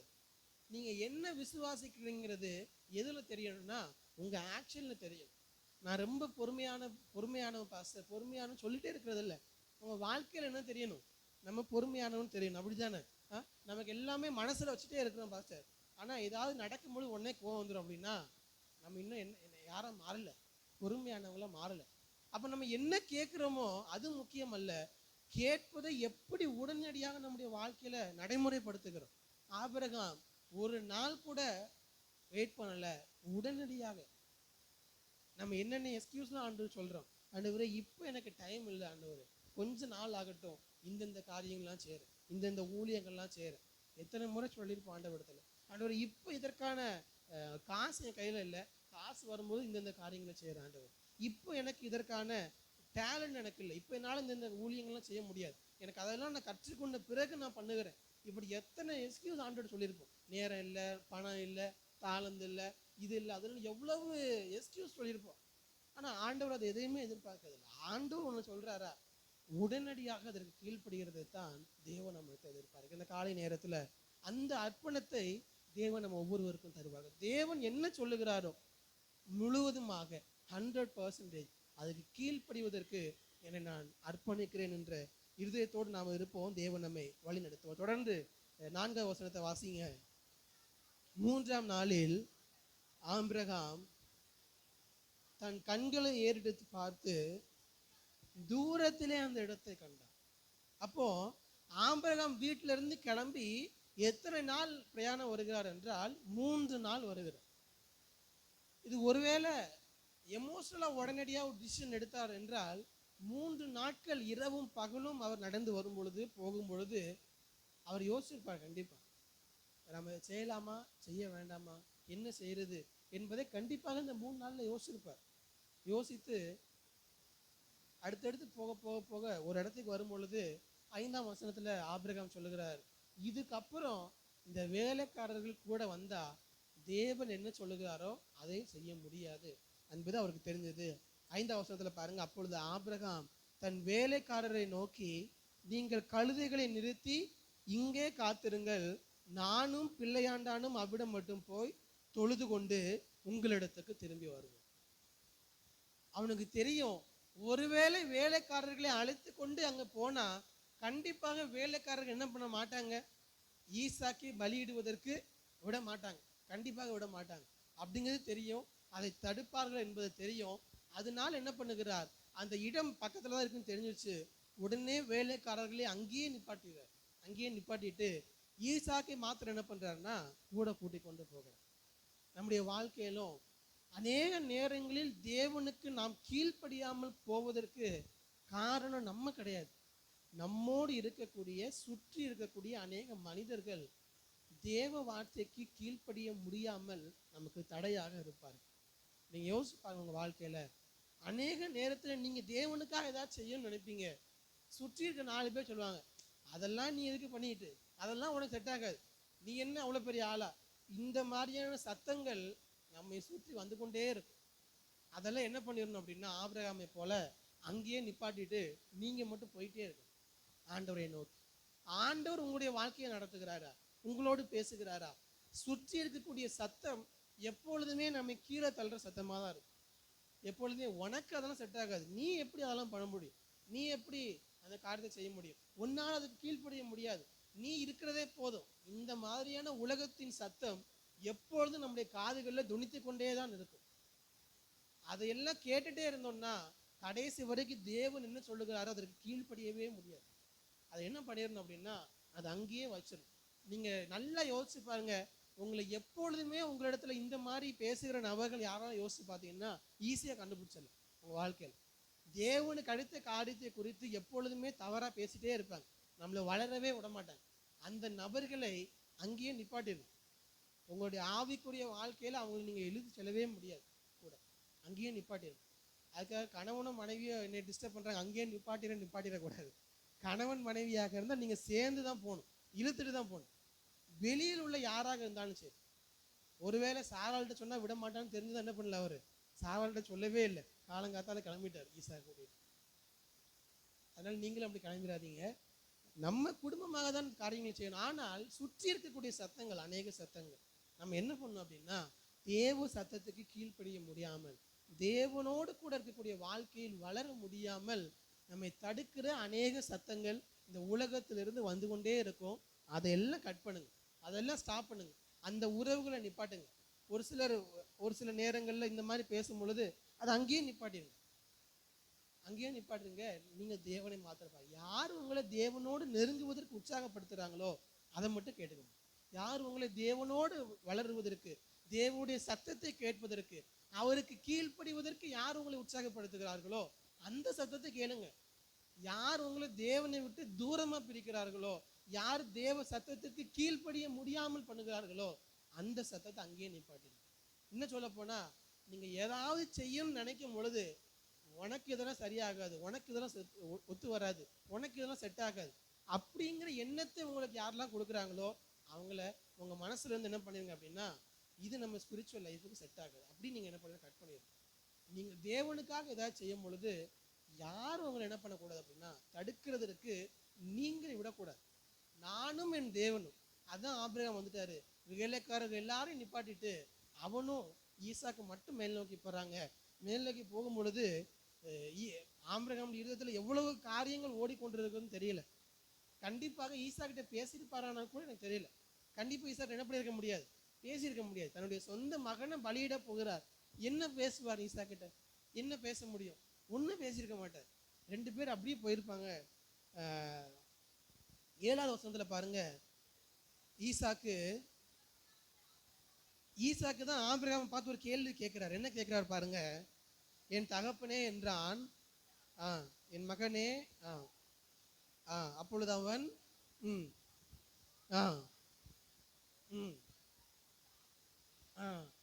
ஈசா கேட்கிற கேள்வி, ஆண்டவரே எங்க அப்பாவை பார்த்து கேட்கிறா, அப்பா இதுக்கு என்ன இருக்குது? தகனம் பலிக்கு நெருப்பு இருக்குது, கட்டை இருக்குது. ஆனா நம்ம தகனம் பலி இடுவதற்கு என்ன இல்லை, ஆடு இல்லையே, ஆடு எங்கன்னு கேட்கிறான். நான் நினைக்கிறேன் ஈசாக்கு கட்டையில வைத்து அவன் கொள்ளுகிற இடத்தை விட அவனுடைய மகன் இந்த கேள்வியை கேட்கும் பொழுது அதற்கு பதில் சொல்லுகிற இடம்தான் ஆபிரகாமுக்கு பெரிய சவாலாக இருந்திருக்கும். அதுதான் நான் விசுவாசிக்கிறேன். யோசிச்சு பாருங்க, அவனை அந்த தகன பலி பீடத்துல வைத்து வெட்டும் பொழுது கூட அவனுக்கு அவ்வளவு கஷ்டமா இருந்திருக்காது. ஆனால் மகன் அப்பாவை பார்த்து கேட்கிறான், இதெல்லாம் இருக்குதே, ஆடு எங்கப்பான்னு கேட்கும் பொழுது மகன் இடத்துல என்ன சொல்ல முடியும் அந்த அப்பா? அதுதான் எனக்கு தெரிஞ்சு அந்த இடம்தான் ஆபிரகாம் கஷ்டப்பட்ட உச்சகட்ட கஷ்டமாக இருந்தது. மகன் இடத்துல என்ன சொல்வது என்று தெரியாம.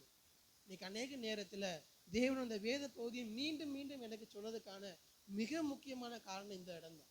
அநேக நேரங்கள்ல நமக்கு அந்த இடத்துல என்ன செய்வது என்று தெரியாமல் இருக்கு, என்ன பதில் சொல்வது என்று தெரியாமல் இருக்கு. இந்த இடத்துல நான் என்ன பேசணும் தெரியாம இருக்கு, என்ன செய்யணும் தெரியல. இதுக்கப்புறம் இந்த இடத்துல நான் என்ன பதில் சொல்றது, எதுவுமே சொல்ல முடியல, எந்த பதிலும் இல்லை, என்ன செய்வதென்று தெரியவில்லை. திகைத்து போன சூழ்நிலைகள் நம்ம எல்லாருடைய வாழ்க்கையில கண்டிப்பாக கடந்து சென்று கொண்டுதான் இருக்கு. அப்போ எல்லாம் நம்முடைய இருதயத்திலிருந்து வர வேண்டிய ஒரே ஒரு காரியம் என்ன தெரியுமா? 8வது வசனத்தை வாசிங்க. அதற்கு ஆபிரகாம், என் மகனே, தேவன் தமக்கு தகனம் பலிக்கான ஆட்டுக்குட்டியை பார்த்து கொள்வார் என்றார். சிம்பிள், ரொம்ப சிம்பிளான ஒன்னே ஒண்ணுதான். எந்த சூழ்நிலையாக இருந்தாலும் நீங்க என்ன செய்வதென்று தெரியவில்லை, என்ன சொல்வதென்று தெரியவில்லை, என்ன வார்த்தையை சொல்லணும்னு தெரியல, இந்த எந்த சூழ்நிலையாக இருந்தாலும் உங்க இருதயத்துல இருக்க வேண்டிய ஒன்றே ஒன்று என்ன தெரியுமா? கர்த்தர் பார்த்து கொள்வார். அல்லேலூயா. தேவன் பார்த்து கொள்வார். இந்த இடத்துல நம்முடைய வேலை ஸ்தலத்திலேயோ நம்முடைய குடும்பத்திலேயோ நம்மால் சந்திக்க முடியாத சூழ்நிலைகள், ஆபிரகாமை போல. ஆபிரகாமுக்கு இப்ப என்ன சொல்வதென்று தெரியவில்லை, சொல்லவும் முடியல. இந்த மாதிரி நம்முடைய வாழ்க்கையில் வரக்கூடிய சூழ்நிலையில எல்லாம் நமக்கு என்ன நடக்கும் அப்படின்னா, உடனடியாக கோபம் வந்துடும். நமக்கு ஒண்ணு கோபம் வந்துடும், இல்ல வாழ்க்கையவே வெறுத்துடும். இது ரெண்டுல ஏதாவது ஒண்ணு நடக்கும். ஆனால் இது ரெண்டுக்கும் நம்ம போக தேவையில்லை. நம்ம கோபப்படவும் வேண்டாம், வாழ்க்கையை வெறுக்கவும் வேண்டாம். தேவன் நமக்கு சொல்றது கர்த்தர் பார்த்து கொள்ளும். அந்த இடத்தில் நமக்கு தேவையெல்லாம் ஒன்னே ஒண்ணுதான், கர்த்தர் மேல் நம்பிக்கையை வைத்து கர்த்தரையே தன் நம்பிக்கையாக கொண்டிருக்கிற மனுஷன் பாக்கியவான். அதுதான் இந்த இடம். என்ன செய்வதென்று தெரியவில்லை, என்ன சொல்வதென்று தெரியவில்லை. ஆனால் ஒன்று தெரிகிறது, கர்த்தர் மேல் என் நம்பிக்கையை வைக்கிறேன், கர்த்தரையே நம்பிக்கையாக கொண்டிருக்கிறேன், கர்த்தர் பார்த்து கொள்வார். அல்லேலூயா. உங்களுடைய வாழ்க்கையில இப்ப நீங்க என்ன சூழ்நிலை இருக்கிறீங்கன்னு எனக்கு தெரியாது. நீங்க என்ன சூழல் வழியாக கடந்து செல்லுகிறீர்கள், என்ன யோசிக்கிறீங்க எனக்கு தெரியாது. ஆனால் எந்த சூழ்நிலையாக இருந்தாலும் சரி, எப்படிப்பட்ட காரியமாக இருந்தாலும் சரி, உங்களுக்கு பதில் தெரியாமல் இருக்கலாம், உங்களுக்கு என்ன செய்வதென்று குழம்பி போய் நிற்கலாம். ஆண்டவரே, இந்த சூழ்நிலையில் நான் என்ன செய்வதென்று நீங்க ஆண்டவரை பார்த்து கேட்டுக்கொண்டிருக்கலாம், அல்லது உங்களை பார்த்து கேட்பவர்களுக்கு பதில் சொல்ல முடியாமல் இருக்கலாம். அதிலெல்லாம் தேவன் உங்களுக்கு சொல்லுகிற வார்த்தை ஒன்னே ஒண்ணுதான், கர்த்தர் பார்த்து கொள்வார். எந்த சூழ்நிலையாக இருந்தாலும் எதுவாக இருந்தாலும் சரி, கர்த்தர் பார்த்து கொள்வாருங்கிற அந்த நிச்சயம் உங்களுக்கு எனக்கு இருந்தா போதும். அதுதான் என்ன அப்படின்னா, கர்த்தர் மேல் நம்பிக்கையை வைத்து கர்த்தரையே தன் நம்பிக்கையாக கொண்டிருக்கிற மனுஷன் பாக்கியம். அந்த இடத்துக்கு நீங்களும் நானும் இந்த காலை நேரத்தில் வரணும். ஆண்டவரே, என்னுடைய வாழ்க்கையின் எந்த சூழ்நிலையாக இருந்தாலும் கர்த்தர் எல்லாவற்றையும் பார்த்து கொள்வீர் என்கிற இடத்திற்கு இந்த செப்டம்பர் மாதத்தில் நாங்கள் வளருவதற்கு தேவன் எங்கள் ஒவ்வொருவருக்கும் கிருபை தருவீராக என்று அவரை பார்த்து கேளுங்க. ஆண்டவர், எந்த சூழ்நிலையாக இருந்தாலும் இந்த செப்டம்பர் மாதம் ஆரம்பித்து 1 வாரம் முடிந்தது. இன்னும் இருக்கக்கூடிய நாட்கள், இந்த மாதம் முழுவதும் நான் எந்த சூழ்நிலையில் கடந்து சென்றாலும் சரி, எனக்கு பதில் தெரியாத சூழ்நிலையாக இருக்கலாம், எனக்கு என்ன செய்வதென்று தெரியாத சூழ்நிலையாக இருக்கலாம், வாட் எவர் இட் மேபி, நம்முடைய இருதயத்திலிருந்து வரக்கூடிய ஒரே நம்பிக்கை எதுவாக இருந்தாலும் அவர் யெகோவா ஈரே எல்லாவற்றையும், எல்லாரும் சேர்ந்து சொல்லுங்க, எல்லாவற்றையும் பார்த்து கொள்வார். கர்த்தர் பார்த்து கொள்வார், அவர் நடத்துவார், அவர் ஒருவரே என்னுடைய நம்பிக்கை, அவரே என்னுடைய நம்பிக்கை. அந்த நம்பிக்கையோடு நம்ம தொடர்ந்து கடந்து செல்வோம். தொடர்ந்து உள்ள பகுதிகள் உங்களுக்கு தெரியும், அடுத்து என்ன நடந்துச்சு. நமக்கு டைம் இல்லாதனால இதோடு முடிக்கிறேன். அதை தொடர்ந்து வாசிக்கும் பொழுது கடைசியாக தேவன் அவனுடைய கண்களை திறக்கிறார். 14வது வசனத்தை வாசிங்க. ஆபிரகாம் அந்த இடத்திற்கு யெகோவா ஈரே என்று பெயரிட்டான், அதனாலே கர்த்தருடைய பர்வதத்திலே பார்த்து கொள்ளப்படும் என்று இந்நாள் வரைக்கும் சொல்லப்பட்டு வருகிறது. அவன் ஈசாக்கை பலியிட போகிற சூழ்நிலையில் தேவன் தடுக்கிறார், தடுத்து விட்டு நிப்பாட்டுறாரு. ஈசாக்கை நீ பலியிட வேண்டாம், உன்னுடைய வாழ்க்கையில் எனக்கு கீழ்ப்படிவது தான் எனக்கு முக்கியம் என்று அந்த இடத்துல அவனை அப்படியே நிப்பாட்டிட்டு உடனடியாக சுற்றி பார்க்கிறான். ஒரு ஆடு என்ன பண்ணியிருக்குது, முட்புதரில் சிக்கி கொண்டு இருக்கிறது. உடனடியாக அதை எடுத்து தேவனுக்கு பலியிடுகிறான். தேவன் நம்முடைய வாழ்க்கையில் எதிர்பார்க்கிறதெல்லாம் இதை செய், அதை செய், இதை செய்யணும், இதை கொடுக்கணும், இதெல்லாம் தேவன் நம்மளுக்கு எதிர்பார்க்கிறது இல்லை. இதெல்லாம் எதிர்பார்க்கிறது இல்லை. தேவன் எதிர்பார்க்கிறதெல்லாம் ஒண்ணுதான், அவருடைய வார்த்தைக்கு நம்ம கீழ்ப்படுகிறோம். இந்த வேத பகுதியை வாசித்து முடிக்கும் பொழுது நம்ம இருதயத்தில் இருக்க வேண்டியது, ஆண்டவர் ஈசாக்கை பலியிடுவது தேவனுடைய விருப்பம் அல்ல, ஆபிரகாம் தேவனுடைய வார்த்தைக்கு கீழ்ப்படிவது தான் தேவன் எதிர்பார்த்த ஒன்று. அதுதான் தேவன் எதிர்பார்த்தார். அது நடந்த உடனே ஈசாக்கை பலியிடுவதற்கு தேவன் விடவில்லை. நம்முடைய வாழ்க்கையிலும் நிறைய சூழ்நிலையில் தேவனுடைய வார்த்தைக்கு கீழ்ப்படிய முடியாமல் சூழ்நிலைகள் வரும் பொழுது அதை கடந்து செல்வதற்கு பரிசுத்த ஆவியானவர் நம்ம கிருபை தரட்டும். எந்த சூழ்நிலையாக இருந்தாலும் இந்த மாதத்துல நம்ம இருதயத்தில் இருக்க வேண்டியது, கர்த்தர் பார்த்து கொள்வார், அவர் யெகோவா ஈரே, அவர் எல்லாவற்றையும் பார்த்து கொள்வார், கர்த்தருடைய பர்வதத்தில் பார்த்து கொள்ளப்படும் என்று நம்ம இந்த மாதம் முழுவதும் கடந்து செல்வோம். தேவன் நம்மை நடத்த போதுமானவராக இருக்கிறார். நம்ம எல்லாரும் இருக்க இடங்களிலே எளிமை நின்று ஜெபித்து முடிக்க போகிறோம். எல்லாரும் இருக்க இடங்களில் எளிமை நின்று, ஆண்டவரே, நாங்கள் கேட்ட வார்த்தையின்படி நாங்கள் ஒவ்வொருவரும் உம்முடைய சத்தத்துக்கு கீழ்ப்படுகிறவர்களாக, ஆண்டவரே, தேவன் என்ன சொல்லுகிறீரோ, ஆண்டவரே, நீர் எதை செய்ய சொன்னாலும் எந்த கேள்வியும் கேட்காமல், ஆண்டவரே, முழு மனதோடு 100% அர்ப்பணத்தோடு உம்முடைய வார்த்தைக்கு கீழ்ப்படிவதற்கு எங்களுக்கு கிருபை தாங்க. ஆண்டவரே, ஒவ்வொரு நாளும் உம்முடைய வார்த்தையை தியானிக்கும் பொழுது, ஆண்டவரே, நீர் பேசும் பொழுது உம்முடைய வார்த்தைக்கு நாங்கள் எங்களை அர்ப்பணிக்க எங்களுக்கு கிருபை தாங்க. ஆண்டவரே, உம்முடைய வார்த்தைக்கு கீழ்ப்படிய முடியாமல் எங்களுடைய வாழ்க்கையில் உள்ள தடைகளை நாங்கள் கண்டறிய, ஆண்டவரே, அது எல்லாவற்றையும் விட்டு விலகுவதற்கு பரிசுத்த ஆவியானவர் கிருபை தருவீராக. எங்களுடைய சபையில இருக்கக்கூடிய எல்லா விசுவாசிகளும் ஆண்டவரே உம்முடைய சத்தத்தை கேட்கிறவர்களாக, உம்முடைய சத்தத்தை கேட்டு அதற்கு கீழ்ப்படுகிறவர்களாக ஆண்டவரே நீர் எங்களை உருவாக்குவீராக.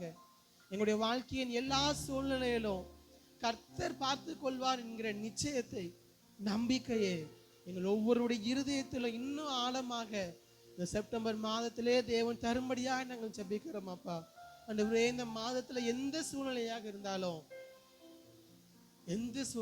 இருந்தாலும் கர்த்தர் பார்த்து கொள்வார். யெகோவா ஈரே, அவர் எல்லாவற்றையும் பார்த்து கொள்வார் என்கிற நம்பிக்கை எங்களுக்கு தாங்க. ஆண்டவரே, நம்பிக்கை எங்களுக்கு தாங்கப்பா. நீர் எங்களை நடத்துவீராக. நீர் எங்களை அற்புதமாக அதிசயமாக இந்த மாதம் முழுவதும் நடத்தும்படியாக நாங்கள் ஜெபிக்கிறோம். அப்பா, ஜெபிக்கிற ஆண்டவரே, நீர் எங்களை வழி நடத்துவீராக. கர்த்தருடைய பர்வதத்தில் பார்த்து கொள்ளப்படும் என்ற வார்த்தையின்படி நீரே எங்களுக்கு யெகோவா ஈராக இருந்து இந்த மாதம் முழுவதும் எங்களுடைய சபையை நீர் அற்புதமாய் அதிசயமாய் வழி நடத்தும்படியாய் நாங்கள் ஜெபிக்கிற ஆண்டவரே. அப்பா, வந்த ஒவ்வொருவரையும் பேர் பேராய் ஆசீர்வதித்து வழி நடத்துங்க. உம்முடைய ஆசீர்வாதம் அவர்களோடு கூட இருந்து வழி நடத்தட்டும். எல்லாவற்றையும் திருக்கரத்தில் ஒப்பு கொடுக்கிறோம்.